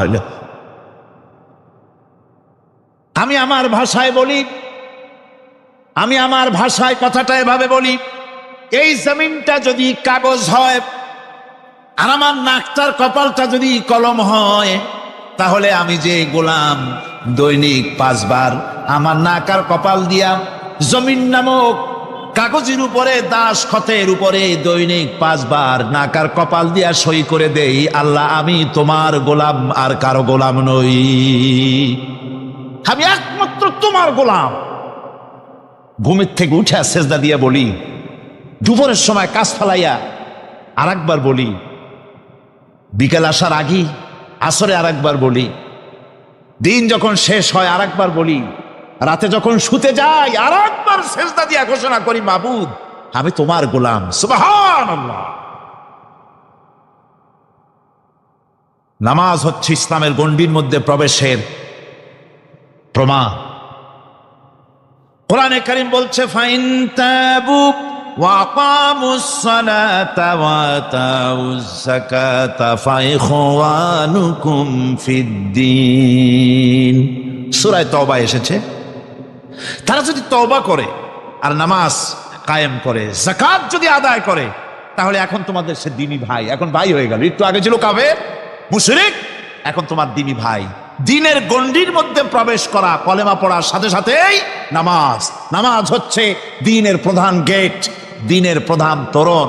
দ্বীনের মধ্যে প্রবেশ করার জন্য এই গেট দিয়ে প্রবেশ করতে হবে। সুতরাং এই নামাজের এতই গুরুত্ব দেওয়া হয়েছে। ইসলাম যদি ক্ষমতায় আসে, আল্লাহ যেন এনে দেন, জোরে কোন আমিন। ইসলাম যদি ক্ষমতায় এসে যায়, রব্বুল আলামিন তাফসীরে মাহফিল কোরআন সামনে নিয়ে আশা করে তোমার দরবারে দোয়া করি, এই বিশাল জনসমুদ্রের দোয়া কবুল করো মাবুদ গো, এই বাংলাদেশকে ইসলামের দেশ বানাইয়া দাও। দেশটা যদি ইসলামের হয়ে যায়, আইন যদি আল্লাহর হয়, শাসন যদি সৎ লোকেরা করে, রব্বুল আলামিন কোরআন শরীফে বলেন, তাহলে তারা 4টা কাজ করবে। আল্লাযীনা ইম্মাক্কান্নাহুম ফিল আরদ আকামুস সালাতা ওয়া আতাউজ যাকাত ওয়া আমারু বিল মা'রুফি ওয়া নাহাউ আনিল মুনকার। মুমিনেরা ক্ষমতা এসে প্রথম যে কাজটা করবে, প্রথমে ক্ষমতা এসেই নামাজ বাধ্যতামূলক করবে। প্রথম কি? ওয়াজ নসিহতে অনুরোধ করা হবে না, বাবাজিরা আল্লাহর রাস্তায় নামাজটা পড়ে না। রেডিও এবং টেলিভিশনের মাধ্যমে রাষ্ট্রপ্রধান অর্ডার করে দিবেন, আজ থেকে বাংলাদেশের 12 কোটি তাওহীদি জনতা, নারী পুরুষ যারা আকেল বালিগ, সকলের জন্য নামাজ বাধ্যতামূলক, নামাজ পড়তেই হবে। এটা অর্ডার। বেলা যখন 1টা বেজে যাবে, বেলা যখন 1টা বাজবে, সমস্ত মসজিদে আজান শুরু হয়ে যাবে। আজানের সাথে সাথে অফিস, আদালত, কল কারখানা, ক্ষেত খামার, শিক্ষাঙ্গন সব ডেডলক হয়ে যাবে। আধা ঘন্টার জন্য বন্ধ হয়ে যাবে। যারা মুসলমান অফিসে, কলেজে, ইউনিভার্সিটিতে, সর্বত্র তারা নামাজের জন্য প্রস্তুতি নেবেন। আধা ঘন্টার ভিতরে নামাজ আর খানা সেরে আবার কলেজ চলবে, বিশ্ববিদ্যালয় চলবে, কল চলবে, কারখানা চলবে, ক্যান্টনমেন্ট চলবে, সেক্রেটারিয়েট চলবে, সব আপন গতিতে চলতে থাকবে। আল্লাহর রহমত, বরকত আকাশ ছেড়ে নাজিল হয়ে যাবে। আর এই অর্ডার যে দেওয়া হবে, নামাজ পড়বেন, নামাজ পড়বেন সেখানে। থানায় যখন আজান হবে, থানায় আজান হয়ে গেছে, থানার স্টাফ পুলিশ যারা আছে জামাতে খাড়া হয়ে যাবে, ইমামতি করবেন ওসি সাহেব। এসপির অফিসে এসপি সাহেব ইমামতি করবেন, ডিসি সাহেব তার অফিসে ইমামতি করবেন, মন্ত্রী সেক্রেটারিয়েট ইমামতি করবেন, প্রেসিডেন্ট বঙ্গভবনে ইমামতি করবেন, বিশ্ববিদ্যালয়ের ভাইস চ্যান্সেলরের ইমামতিতে সে জায়গার মুসলমান ছাত্র ছাত্রী, শিক্ষক শিক্ষয়িত্রী এক জামাতে নামাজ আদায় করবে। এই যদি হয় চিত্র দেশের, অপরাধ থাকবে। থানায় ওসি সাহেব নিজেই যদি জামাতের ইমামতি করেন, এইভাবে নামাজ আদায় করেন পুলিশদের নিয়ে জামাতে, ঘুষ আর খাবে তারা? এসপি সাহেবের অফিসে, ডিসি সাহেবের অফিসে মন্ত্রীরা যদি এভাবে নামাজ কায়েম করে, তাহলে কি অন্যায় অপরাধ কিছু থাকবে সমাজে? থাকবে না। সুতরাং নামাজ বাধ্যতামূলক করে দেওয়া হবে। নামাজ বাধ্যতামূলক, সকলকে নামাজ পড়তে হবে। নামাজ হচ্ছে অপকর্মের প্রতিবন্ধক। নামাজ পড়লে অন্যায় কাজ থেকে বাঁচার পর, অন্যায় থেকে বাঁচাই কিসে? নামাজ। আল্লাহ রাব্বুল আলামিন বলেন, উতলু মা উহিয়া ইলাইকা মিনাল কিতাবি ওয়া আকিমিস সালাম ইন্নাস সালাতা তানহা আনিল ফাহশাই ওয়াল মুনকার। হে নবী, এই কিতাব তেলাওয়াত করো যা তোমার প্রতি অবতীর্ণ করা হয়েছে, এই কিতাব তেলাওয়াত করো আর নামাজকে প্রতিষ্ঠা করো। নিঃসন্দেহে নামাজ মানুষকে পাপাচার থেকে বাঁচায়া দেয়। অশ্লীলতা, পাপাচার থেকে মানুষকে বাঁচায় কে? জোরে চিল্লা এখন কে? নামাজ। এই নামাজ মানুষকে অন্যায় কাজ থেকে বাঁচায় দেয়। নামাজ যে মানুষকে অন্যায় কাজ থেকে বাঁচায়, কেমনে বাঁচায়? আমরা যে নামাজ পড়ি, এই নামাজে তো আমাদেরকে অন্যায় কাজ থেকে বাঁচাইতে পারে না। নামাজি বহুত মানুষ আছে অন্যায় করে, করে কিনা কন? না করে না? করে। নামাজি অথচ অন্যায় করে। আর আল্লাহ বলছেন নামাজিকে, নামাজ তাকে অশ্লীলতা থেকে ফিরায়। তাহলে কথা কারটা ঠিক? আল্লাহটা। জোরে বলেন কারটা ঠিক? অবশ্যই আমার আল্লাহর কথা হক। আমি ভুল করতেছি, আমি যেন কোথাও ভুল করতেছি, সামথিং ইজ রং, কোথাও যেন আমরা ভুল করে বসতেছি। সেই ভুলটা কি আমরা আবিষ্কার করতে চেষ্টা করবো ইনশাআল্লাহ। প্রথম যে কথাটা সেটা হচ্ছে যে আমরা যা নামাজে পড়ি আমরা তা বুঝি না। কথা ঠিক কিনা? আমি যদি এখন প্রশ্ন করি সামি আল্লাহু লিমান হামিদা অর্থ কি কন, ফার্স্ট ডিভিশনে কয়েকটা লেটার নিয়ে ফেল করবেন, এরকম লোক আছেন না নাই? সুবহান রাব্বিয়াল আলা অর্থ কি জানি না, সুবহান রাব্বিয়াল আযীমের অর্থ কি জানি না, দোয়ায় কুনুত অর্থ কি জানি না, তাশাহুদ অর্থ কি জানি না, সূরা ফাতিহার অর্থ কি জানি না। এমন কি উযুর মধ্যে কয়টা ফরজ তাও অনেকের জানা নাই। কথা কি বেশি বললাম না ঠিক বলছি? একজনের জিজ্ঞেস করলো, মিয়া উযুতে কয় ফরজ? ভাই হুজুর কি মনে করেন যে বুঝি জানি না? এটা তো সাধারণ ব্যাপার, বলেন না কয় ফরজ? উযুতে তো 17 ফরজ। কি কি কয়? হাত ধোয়া, পাও ধোয়া, মুখ ধোয়া, নাক ধোয়া, চোখ ধোয়া, জিহ্বা ধোয়া, মাথা ধোয়া। বলতে বলতে গুনে দেখা গেল প্রায় 19টার মতো বলছে। বলা হলো, মিয়া বললেন আপনি উযুতে ফরজ 17টা, কইলেন আপনি 19টা। কয় হুজুর জানি, আরো বলি না আপনাদের ভয়তে। উযু জানে না, নামাজ জানে না, তাকে এই নামাজ কেমনে ফিরাবে অন্যায় কাজ থেকে? কথা বুঝতে পেরেছেন? নামাজে আল্লাহু আকবার বললাম, এরপরে সানা পড়লাম, তারপরে সূরা ফাতিহা পড়লাম। সূরা ফাতিহার ভিতরে যে সমস্ত কথাগুলি বললাম সেই কথাগুলি বুঝি না, কি বলেছি তাও জানি না। এরপরে সুবহান রাব্বিয়াল আলা বলেছি, সুবহান রাব্বিয়াল আযীম বলেছি, সামি আল্লাহু লিমান হামিদা বলেছি, অর্থ কি জানি না। আল্লাহ তা শুনতে পান, যে ব্যক্তি আল্লাহর প্রশংসা করেন তিনি তা শুনতে পান। নামাজের মধ্যে আইডিয়া দেওয়া হচ্ছে তুমি যে আল্লাহর জন্য নামাজ পড়তেছো, প্রশংসা করতেছো, এটা এমন নয় যে আল্লাহ পাক দেখছেন না বা শুনতেছেন না। তুমি যা বলতেছো, প্রশংসা করতেছো, আল্লাহ পাক তা শুনতে পাচ্ছেন। সামি আল্লাহু লিমান হামিদা, সুবহান রাব্বিয়াল আলা। আমি মহান সর্বশ্রেষ্ঠ আল্লাহ রাব্বুল আলামিনের পবিত্রতা ঘোষণা করছি, আমি তার প্রশংসা করছি। সূরা ফাতিহার কি আমরা বলি আপনারা ব্যাখ্যা দেখে বুঝে নিয়েন, সেগুলি আমি এখানে বলে বাকি কথা সব শেষ করতে পারবো না। নামাজে কি পড়েন সেটা যদি জানতেন, অবশ্যই আল্লাহ রাব্বুল আলামিনের কথা কার্যকরী হয়ে যেত। ইন্নাস সালাতা তানহা আনিল ফাহশাই ওয়াল মুনকার। নামাজ মানুষকে পাপের কাজ, অশ্লীলতা থেকে ফিরাতে পারে। আল্লাহ ইন্না বসায়ছেন, নিশ্চয়ই, বেশক, অবশ্যই নামাজ পাপ থেকে ফিরাবে। কিন্তু কেমনে ফিরাবে নামাজ তো বুঝি না, নামাজ তো বুঝি না। খালি সেজদা দেয় জনমের মতো। আর সেজদা কি? নামাজে যদি দেখে ইমাম দেরি করতেছে, আত্তাহিয়াত পড়তে দেরি হয়ে যাচ্ছে, পিছন থেকে সিগন্যাল মারে, ঠিক কিনা? বেয়াদব, বেয়াদব। তোমার নামাজ, তোমার আত্তাহিয়াত আগে শেষ হয়েছে, তাতে কি হয়েছে? চুপ করে বসে থাকো। ইমামকে কাশি দিয়া সতর্ক করার অধিকার তোমার নাই। যদি ইমামকে সতর্ক করার জন্য কাশি দিয়ে থাকো, তোমার নামাজ ফাসেদ হয়ে যাবে। এটা ফাজলামি করার জায়গা না, এটা নামাজ। এর নাম কি? ধীরে সুস্থে নামাজ পড়তে হবে। অনেকে মসজিদটারে মনে করে জেলখানা, ঢুকতে যত দেরি, বেরোতে পারলে যেন বাসে যান ছটফট করে। সিনেমার মধ্যে গিয়ে ঘন্টার পর ঘন্টা বসে থাকে, খারাপ লাগে না? মসজিদে কেরাত যদি একটু লম্বা পড়ে, পিছনে বসে খালি কি যে করে মনে মনে বলতে থাকে যে ইমাম এমন কাঁচা ছাড়া ছাড়ি না। আর গান যখন শোনে, শুনতেই থাকে, কত মজা, ঘুম আসে না। নউজুবিল্লাহ। সুতরাং নামাজে কি পড়েন সেটা আপনাকে বুঝতে হবে।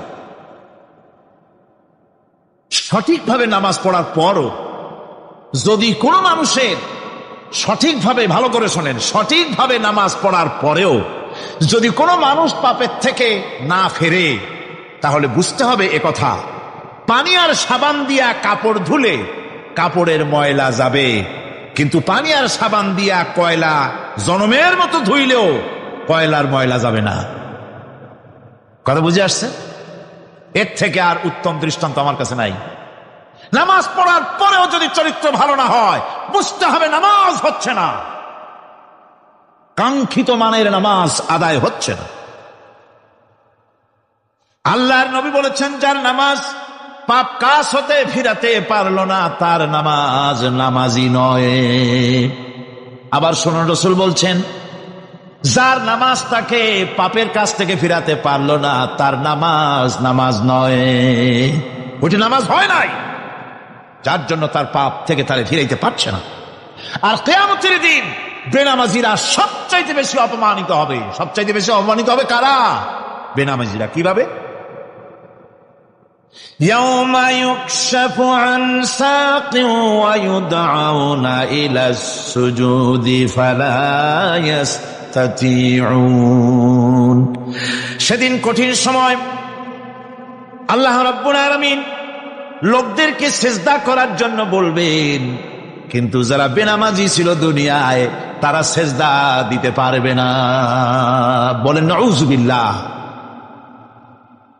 অবস্থাটা কি হবে? খাশিআতান আবসারুহুম তারহাকুহুম যিল্লাহ। তাদের দৃষ্টি নিচু হবে, লাঞ্ছনা এবং অপমান তাদের উপরে চেপে বসবে, সিজদা দিতে পারবে না। আল্লাহ আমাদেরকে ক্ষমা করুন। কিয়ামতের দিন হযরত আদম আলাইহিস সালাম থেকে শুরু করে পৃথিবীর সমস্ত মানুষের সামনে আল্লাহ রাব্বুল আলামিন সিজদা করার জন্য অর্ডার করবেন। যারা নাকি বেনামাজি, ওরা আল্লাহর দরবারে সেদিন সিজদা দিতে পারবে না, লাঞ্ছিত, অপমানিত হবে। যারা কন নাউযুবিল্লাহ। নামাজ, মুমিনের নামাজ একরকম, মুনাফিকের নামাজ হলো আর এক রকম। মুনাফিকরাও নামাজ পড়ে, পড়ে কিনা কন? মুনাফিকেরাও নামাজ পড়ে। মুনাফিকেরা যখন নামাজ পড়তে যায়, আল্লাহ রাব্বুল আলামিন বলতেছেন ওয়াইদা কামু ইলাস সালাতি কামু কুসালা। মুনাফিকেরা যখন নামাজ পড়তে দাঁড়ায়, নামাজে আসে ঠিক তারা, কিন্তু নামাজের জন্য দাঁড়ায় খুব শৈথিল্য ভাবে দাঁড়ায়, কাহিলি সুস্তি, এ জায়গা চুলকায়, পায়জামা ধরে টান দেয়, টুপিটা ঘুরে আয়, এদিক ওদিক তাকায়। মুনাফিকের নামাজ দেখলেই ঠিক পাওয়া যায় যে বেটা মুনাফিক। এইভাবে সে দাঁড়ায়। তার নামাজটা কি জন্য? ইউরাউনান নাসা ওয়া লা ইয়াযকুরুনাল্লাহা ইল্লা কালিলা। তাদের নামাজ হচ্ছে মানুষকে দেখাবার নামাজ। নাউযুবিল্লাহ। এখন দেখবেন এই মৌসুম আসছে, নামাজের মৌসুম, বেনামাজিদের নামাজের মৌসুম। জনসভা হচ্ছে, নির্বাচন আসতেছে, নামাজে রক্ত হয়ে গেছে, তাড়াতাড়ি আজান হয়ে গেল, টুপি না থাকলে রুমাল একটা মাথায় দিল, উজু আছে কি না আছে, আল্লাহু আকবার, যা আছে কপালে হয়ে যাক। মানুষকে দেখাবার জন্য এরা নামাজ পড়ে। এরা আল্লাহর শরণার্থে নামাজ খুব কম লোকই পড়ে। এরা হচ্ছে মুনাফিক।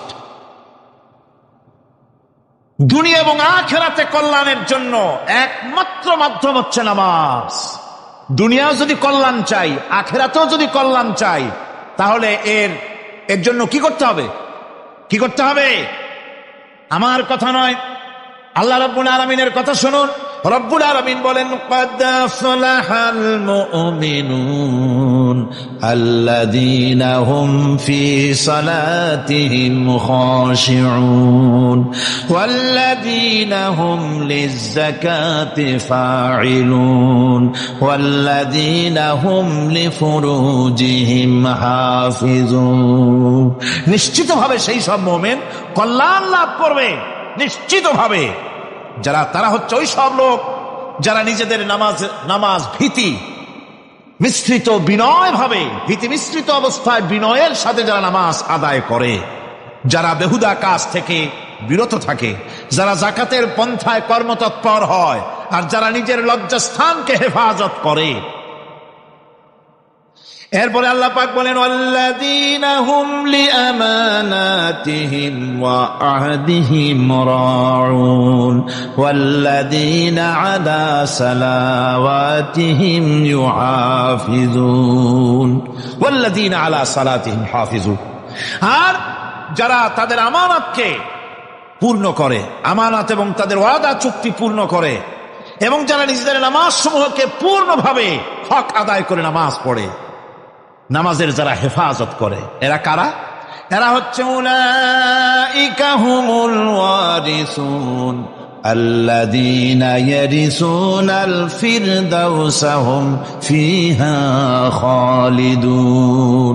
এরা হচ্ছে সেই সব লোক, এরা উত্তরাধিকার হচ্ছে জান্নাতের উত্তরাধিকার, জান্নাতুল ফিরদাউসে আল্লাহ রাব্বুল আলামিন এই গুণ বিশিষ্ট লোকদের জন্য জায়গা করে দিবেন। জোরে কোন সুবহানাল্লাহ।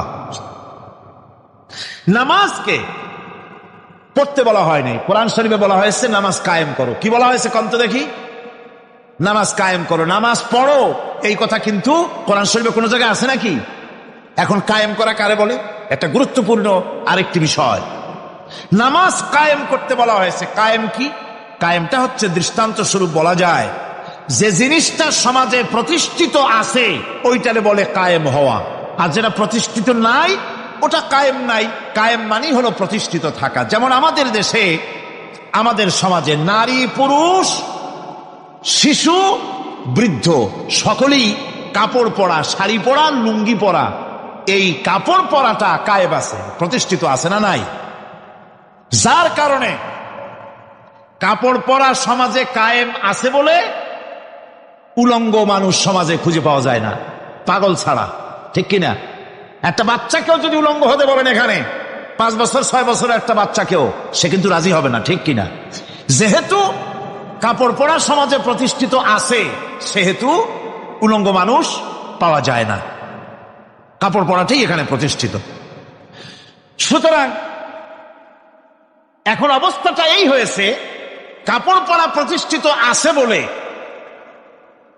কোন উলঙ্গ মানুষ এসে যদি এই মঞ্চে দাঁড়ায় আর বলে আমাকে একটু বক্তৃতা করতে দেন, আপনারা কি করবেন? মঞ্চে তো উঠতেই দিবেন না। উলঙ্গ মানুষ যদি কোনো চাকরি নিতে যায় ইন্টারভিউতে, তাকে লাইনে দাঁড়াইতে দেবে? দেবে না। এমনকি উলঙ্গ হয়ে যদি বাড়িতে প্রবেশ করে, তার বউ দূর দূর করে তাড়ায় দেবে। ঠিক কিনা?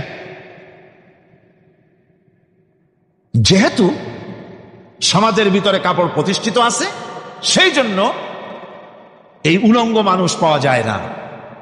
অনুরূপ ভাবে নামাজ যদি প্রতিষ্ঠিত হতো সমাজের ভিতরে, তাহলে বেনামাজি খুঁজে পাওয়া যেত না।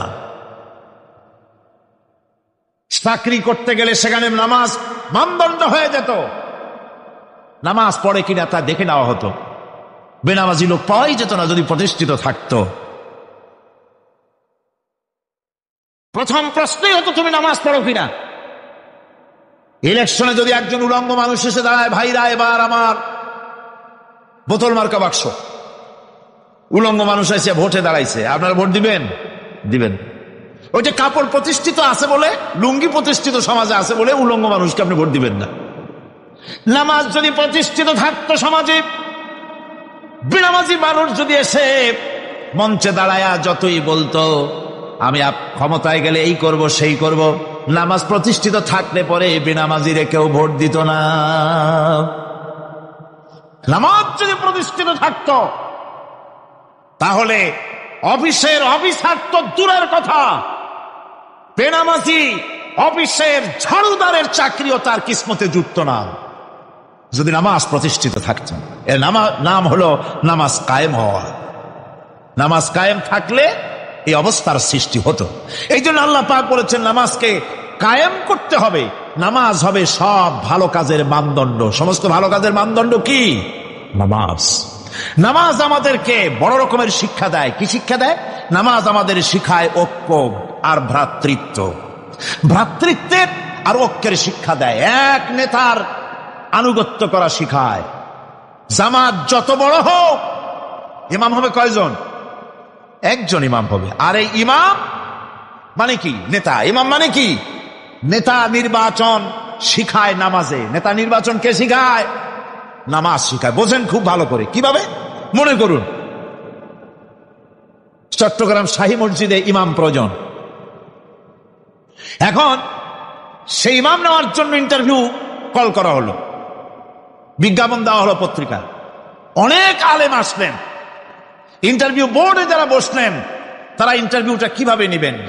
যার মাথার চুল লম্বা বেশি তার ইমামতি দেওয়া হবে, যার লুঙ্গিটা পায়ের গিরার তলে তারে দেওয়া হবে, যার মোস্তা মুখের মধ্যে গিয়া ঢুকছে, হাসি দিলে বুঝাই যায় না হাসে না কান্দে, তারে দিবে।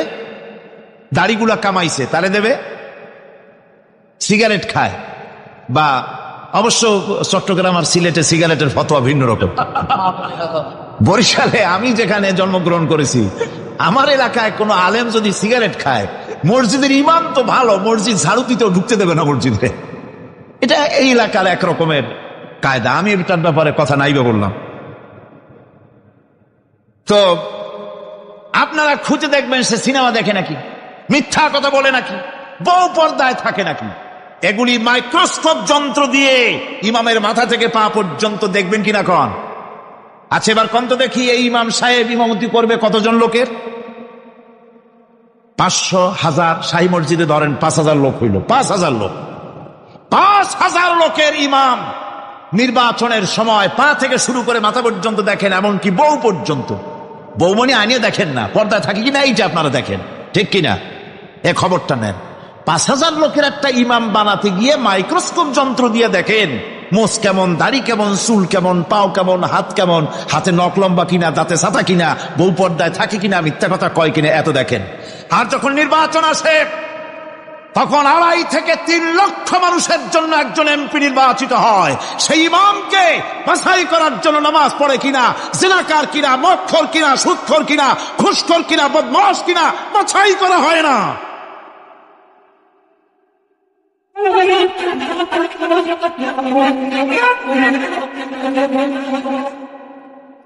নামাজ আমাদেরকে এটা শিখায় ইমাম কেমনে বানাইতে হবে। কন সুবহানাল্লাহ। নামাজ ঐক্য শিখায়, নামাজ ভ্রাতৃত্ব শিখায়, নামাজ পারস্পরিক মহব্বত শিখায়, নামাজ নেতা কেমন হওয়া উচিত, নেতা নির্বাচন শিখায়, আবার নেতা ভুল করলে তার ভুল বলা যাবে না, এরকম হতে পারবে না। নামাজের ভিতরে ইমাম যদি ভুল করলেন, আপনি লোকমা দিবেন, সুবহানাল্লাহ, আল্লাহু আকবার বলবেন। যদি তিনি সংশোধন না হলেন আবার দেন, তাতেও সংশোধন হলো না আবার দেন। 3 বার লোকমা দেওয়ার পর যদি ভুল সংশোধন না করে নামাজ ছেড়ে দেন, ইমামকে বের করে দেন, নতুন ইমাম নিয়োগ করেন। যারা ক্ষমতায় যাবে, আপনি রাষ্ট্রের ইমাম যারে বানাবেন, সেই রাষ্ট্রীয় ইমাম যদি জনগণের ইচ্ছার বিরুদ্ধে যদি চলে, 1 বার লোকমান দেন, 2 বার লোকমান দেন, 3 বার দেন, তারপরেও যদি না নামে, ঘট ধরে নামেন। নামাজ আপনাকে নেতা নির্বাচন, নেতাকে প্রতিষ্ঠিত রাখা, নেতার আনুগত্য আপনাকে শেখায়। নামাজ লাইন সোজা করে দাঁড়াতে হবে। লাইন যদি বাঁকা করেন, আপনার কলজেটা ওরকম বাঁকা হয়ে যাবে। নাউযুবিল্লাহ। নামাজের কাতারে যার কারণে নামাজের কাতার বাঁকা হবে, পুরা কাতারের জন্য আল্লাহর কাছে ওই লোকটা দায়ী হয়ে যাবে। নামাজ শৃঙ্খলা শিখায়, সুবহানাল্লাহ কইতে ইচ্ছা করে না? নামাজ শৃঙ্খলা শিখায়, শৃঙ্খলা বোধ শিখায়, সোজা হয়ে দাঁড়ায়। তারপরে ঐক্য এবং মহব্বত শিখায়। নামাজের ভিতরে যখন দাঁড়ায় গেলেন, আমির দাঁড়ালো, ফকির দাঁড়ালো, মন্ত্রী দাঁড়ালো, তার ড্রাইভারও দাঁড়ায় গেল, একই কাতারে দাঁড়ায় গেছে। নামাজ পড়তে গিয়ে ড্রাইভারের পাও গিয়ে লেগেছে মন্ত্রীর গায়ে। নামাজ শেষ হওয়ার পর মন্ত্রীর বাবার ক্ষমতা নাই এ কথা বলার যে, বেটা ড্রাইভার সরিমদ্দি, তোর পাও লেগেছে আমার পায়ে, তোর চাকরি শুদ্ধা দোজকে পাঠায় দেব। পারবে বলতে? পারবে না। মিয়া মন্ত্রী সাহেব, এটা তোমার সেক্রেটারিয়েট না, এটা আল্লাহর ঘর। এটা কার ঘর? এক হি সব মে খড়ে হো গয়ে মাহমুদ ও আয়াজ, এক হি সব মে খড়ে হো গয়ে মাহমুদ ও আয়াজ, না কোই বান্দা রহা না কোই বান্দা নওয়াজ। একই কাতারে দাঁড়িয়ে গেছে সম্রাট মাহমুদ আর চাকর আয়াজ। এখন সম্রাট মাহমুদও নাই, চাকর আয়াজও নাই। সম্রাট আর চাকর দুজনই আল্লাহ পাকের গোলাম হয়ে গিয়েছে। তুমি মসজিদে এসেছো, তুমি আল্লাহর গোলাম। কার গোলাম? আল্লাহ পাকের গোলাম। এই জিনিস শিখায় নামাজ। নামাজ শিখায় মানুষকে পাঞ্চুয়ালিটি, নিয়মানুবর্তিতা, সময়ের জ্ঞান শিখায় নামাজ। নামাজ মানুষে কি শিখায়? আল্লাহ রাব্বুল আলামিন বলছেন, ইন্নাস সালাতা কানাত আলাল মুমিনিনা কিতাবাম মাওকুতা। নিঃসন্দেহে নামাজ মোমেনদের নিয়মানুবর্তিতার সাথে ফরজ করা হয়েছে, তাদের উপরে নিয়মানুবর্তিতার উপরেই, সময়ের উপরে নামাজকে ফরজ করা হয়েছে। আপনার আন্দাজ মতো আপনি পড়তে পারবেন না, সময় মতো পড়তে হবে, আউয়াল ওয়াক্তে পড়তে হবে। আমার দেশের মসজিদগুলিতে ফজরের নামাজ পড়া হয় এমন সময় পূর্ব দিক ফর্সা হয়ে যায়। ইমাম সাহেব যদি ভুল করেন, নামাজ যদি দোহরাতে যান, তাহলে সূর্য উদয় হয়ে যাবে, এমন অবস্থা। নামাজ এত দেরিতে পড়া হয়। প্রত্যেক ওয়াক্তের নামাজ আউয়াল ওয়াক্তে পড়ার জন্য রাসূল সাল্লাল্লাহু আলাইহি ওয়াসাল্লাম তাগিদ করেছেন। সময়ের দিকে লক্ষ্য রাখতে বলা হয়েছে।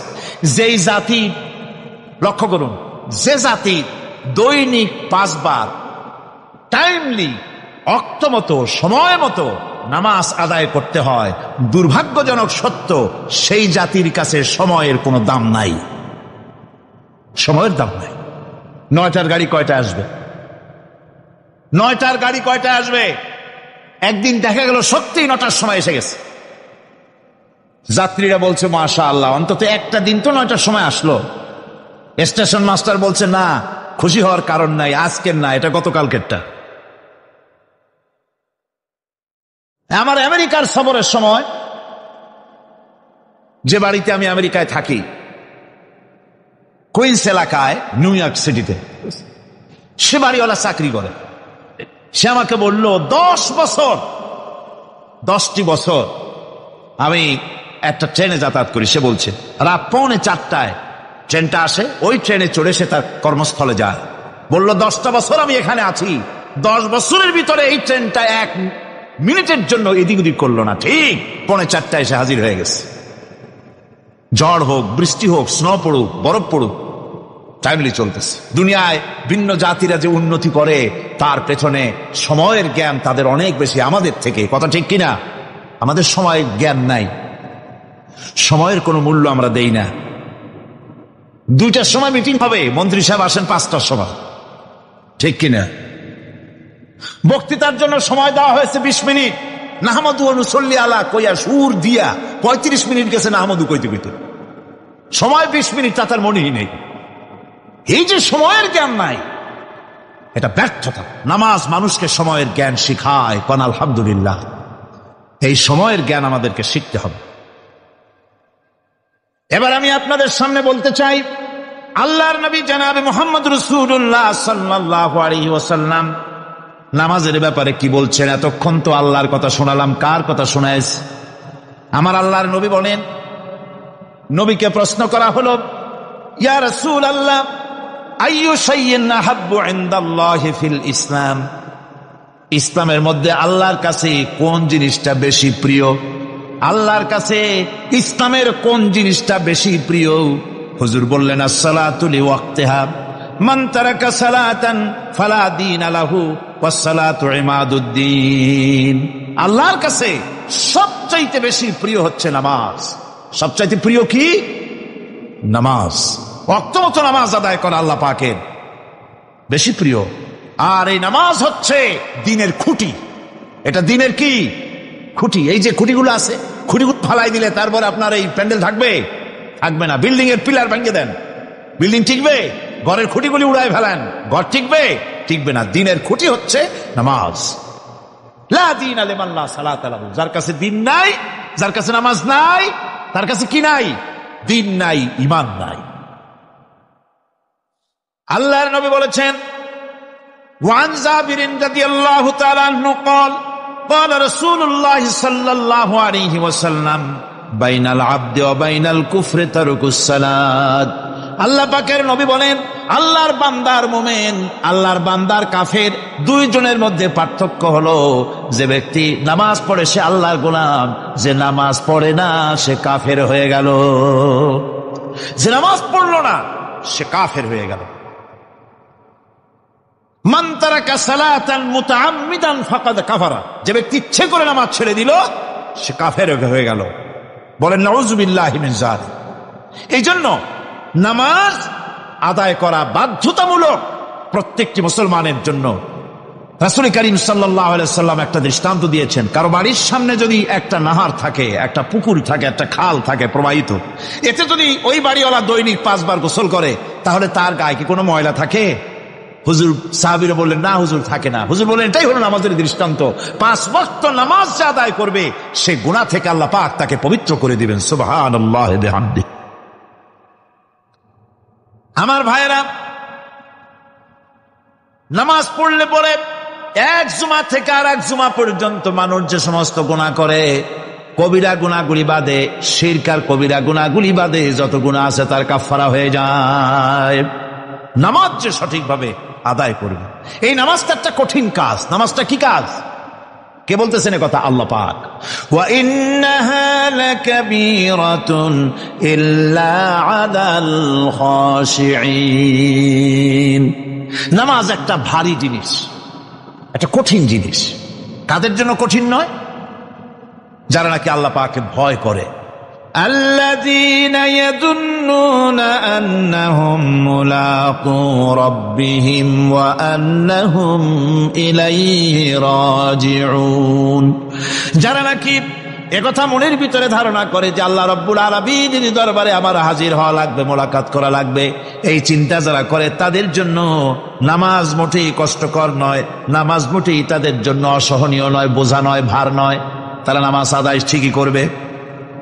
এই জন্যে বিবি, বাল বাচ্চা সকলকে নামাজের জন্য তাগিদ করতে হবে। যত ভাই এখানে এসেছেন নিজেরা পড়বেন, বিবি বাল বাচ্চাকে তাকিদ করবেন। আল্লাহ পাক বলছেন, ওয়ানজির আশীরাতাকাল আকরাবিন, তোমার নিকটবর্তী যারা আছে তাদেরকে তুমি আল্লাহর ভয় দেখাও।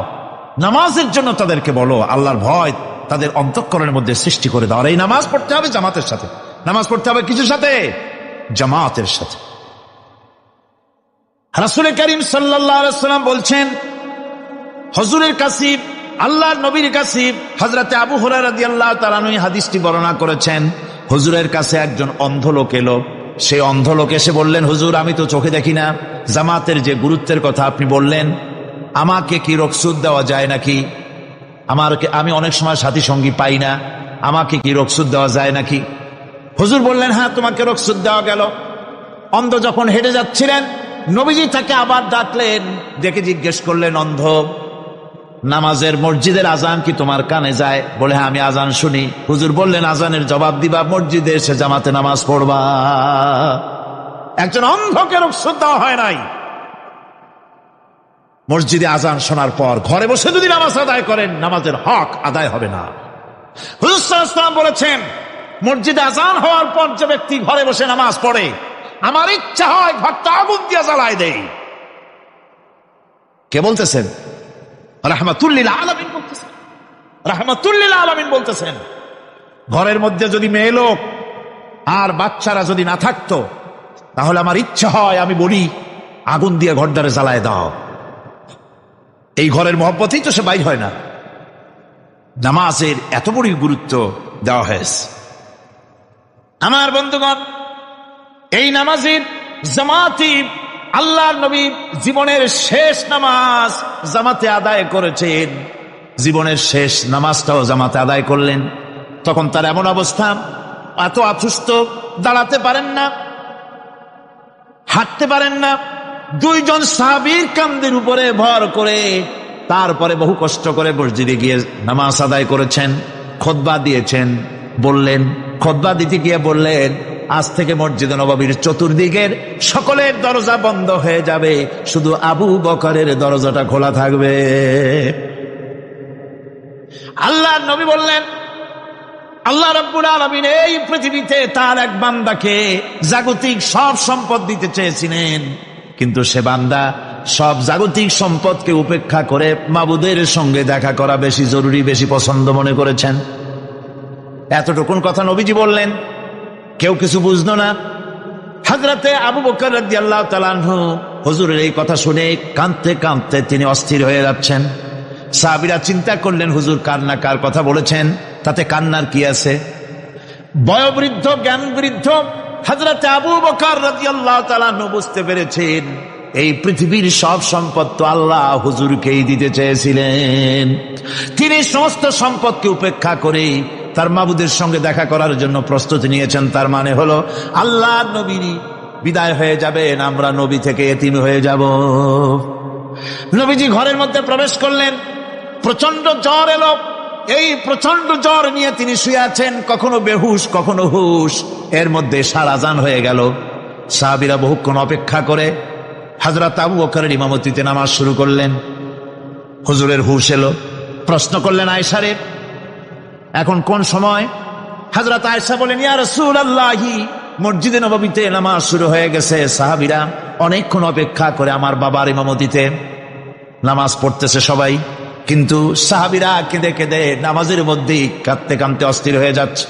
তাদের মনের ধারণা হয়েছে নবীজির পেছনে নামাজ পড়ার কিসমত থেকে তারা মাহরুম হয়ে গেল। নবীজি বলেন, আয়েশা দরজা খুলে দাও আর আমার মাথাটা একটু উঁচু করে ধরো, আমি একটু নামাজের দৃশ্যটা দেখি। দরজা খুলে দেওয়া হলো, নবীজির মাথা উঁচু করে ধরা হলো। নামাজের জামাতের দৃশ্য দেখে নবীজি আবার শুয়ে পড়লেন। হযরত আয়েশা লক্ষ্য করে দেখেন নবীজির দুই চোখের কোনা দিয়া পানি পড়তেছে। মা আয়েশা জিজ্ঞেস করেন, ইয়া রাসূলুল্লাহ, হে নামাজের দৃশ্য দেখে চোখে কেন পানি এলো? হুজুর বলেন, আয়েশা রে, এটা কোনো দুঃখের পানি নয়, এটা তৃপ্তির পানি। এই যে জামাত নামাজ পড়তেছে লোকেরা, এই জামাত কায়েমের জন্য তায়েফের ময়দানে অনেক রক্ত আমার ঝরেছে। উহুদের ময়দানে দান্দার মোবারক শহীদ হয়েছে, সাহাবায়ে কেরাম জীবন দিয়েছে।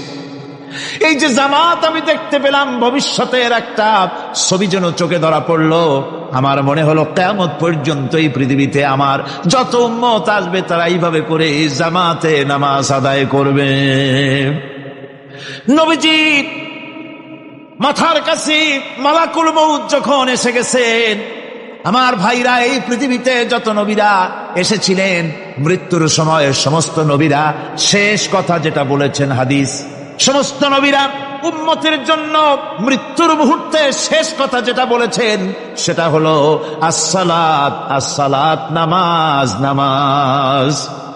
আমার নবী যখন বিদায় হয়ে যান, বিদায়ের মুহূর্তে মেয়ের কথা বললেন না, কলিজার টুকরা নাতির কথা বললেন না, জামাইয়ের কথা বললেন না, স্ত্রীর কথা বললেন না, মৃত্যুর সময় শেষ কথা বললেন আসসালাত, আসসালাত ওয়া মা মালাকাত আইমানুকুম, নামাজ, নামাজ, আমার উম্মতেরা নামাজ, আমার উম্মতেরা নামাজ ছেড়ে দিও না, নামাজ। যেই নবী উম্মতের জন্য এত কাঁদলেন, নামাজের জন্য এত কথা বলে গেলেন, আল্লাহ রাব্বুল আলামিন নামাজের জন্য এত নির্দেশ করলেন, নবীজি ইন্তেকালের সময় নামাজের কথা বলে দিলেন, সেই মুসলমান আজ নামাজ আদায় করে না, নামাজ পড়ে তো নামাজ শুদ্ধ হয় না। হযরতে হুযায়ফা রাদিয়াল্লাহু তাআলা আনহু তিনি একবার ইয়েমেন সফর করেছিলেন, এক মসজিদে নামাজ পড়লেন, একজনকে তিনি নামাজ পড়তে দেখলেন, নামাজ পড়তে দেখে তিনি অপেক্ষা করলেন, লোকটার নামাজ হয়ে যাওয়ার পর তিনি প্রশ্ন করলেন, আল্লাহর বান্দা, তুমি কতদিন এরকমের নামাজ পড়তেছ? তিনি বললেন, প্রায় 40 বছর তো হবে আমি এরকম নামাজ পড়তেছি। হযরতে হুযায়ফা বলেন, তুমি কি আমারে চেনো? কয়, না, চিনি না।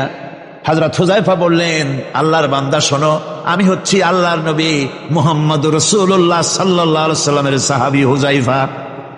ও আল্লাহর বান্দা, তুমি যেভাবে নামাজ পড়েছ এইরকম যদি 40 বছর নামাজ পড়ে থাকো, আল্লাহর কসম করে বলি, নবীজি যে নামাজ শিখাইছেন তোমার সে নামাজ হয় নাই, রাসূলুল্লাহ নামাজ হয় নাই। নামাজ পড়লেই হবে না, রাসূলুল্লাহ বলেছেন, সাল্লু কামা রাআইতুমুনি উসাল্লি, নামাজ পড়ো সেইভাবে যেভাবে আমারে পড়তে দেখো।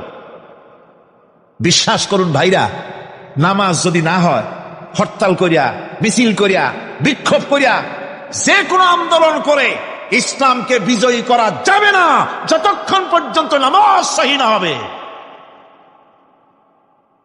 নামাজ হচ্ছে ফাউন্ডেশন, নামাজ নাই কিচ্ছু নাই। ঠুকঠাক করে 2টা সেজদা দিয়ে উঠে যাবেন, আপনার ইসলামী আন্দোলনের 4 পয়সার দাম নাই। নামাজ আগে, জিহাদের ময়দানেও নামাজ, যেখানে আছেন ওখানেই নামাজ পড়তে হবে, আর তা পড়তে হবে আদবের সাথে, মুহাব্বতের সাথে।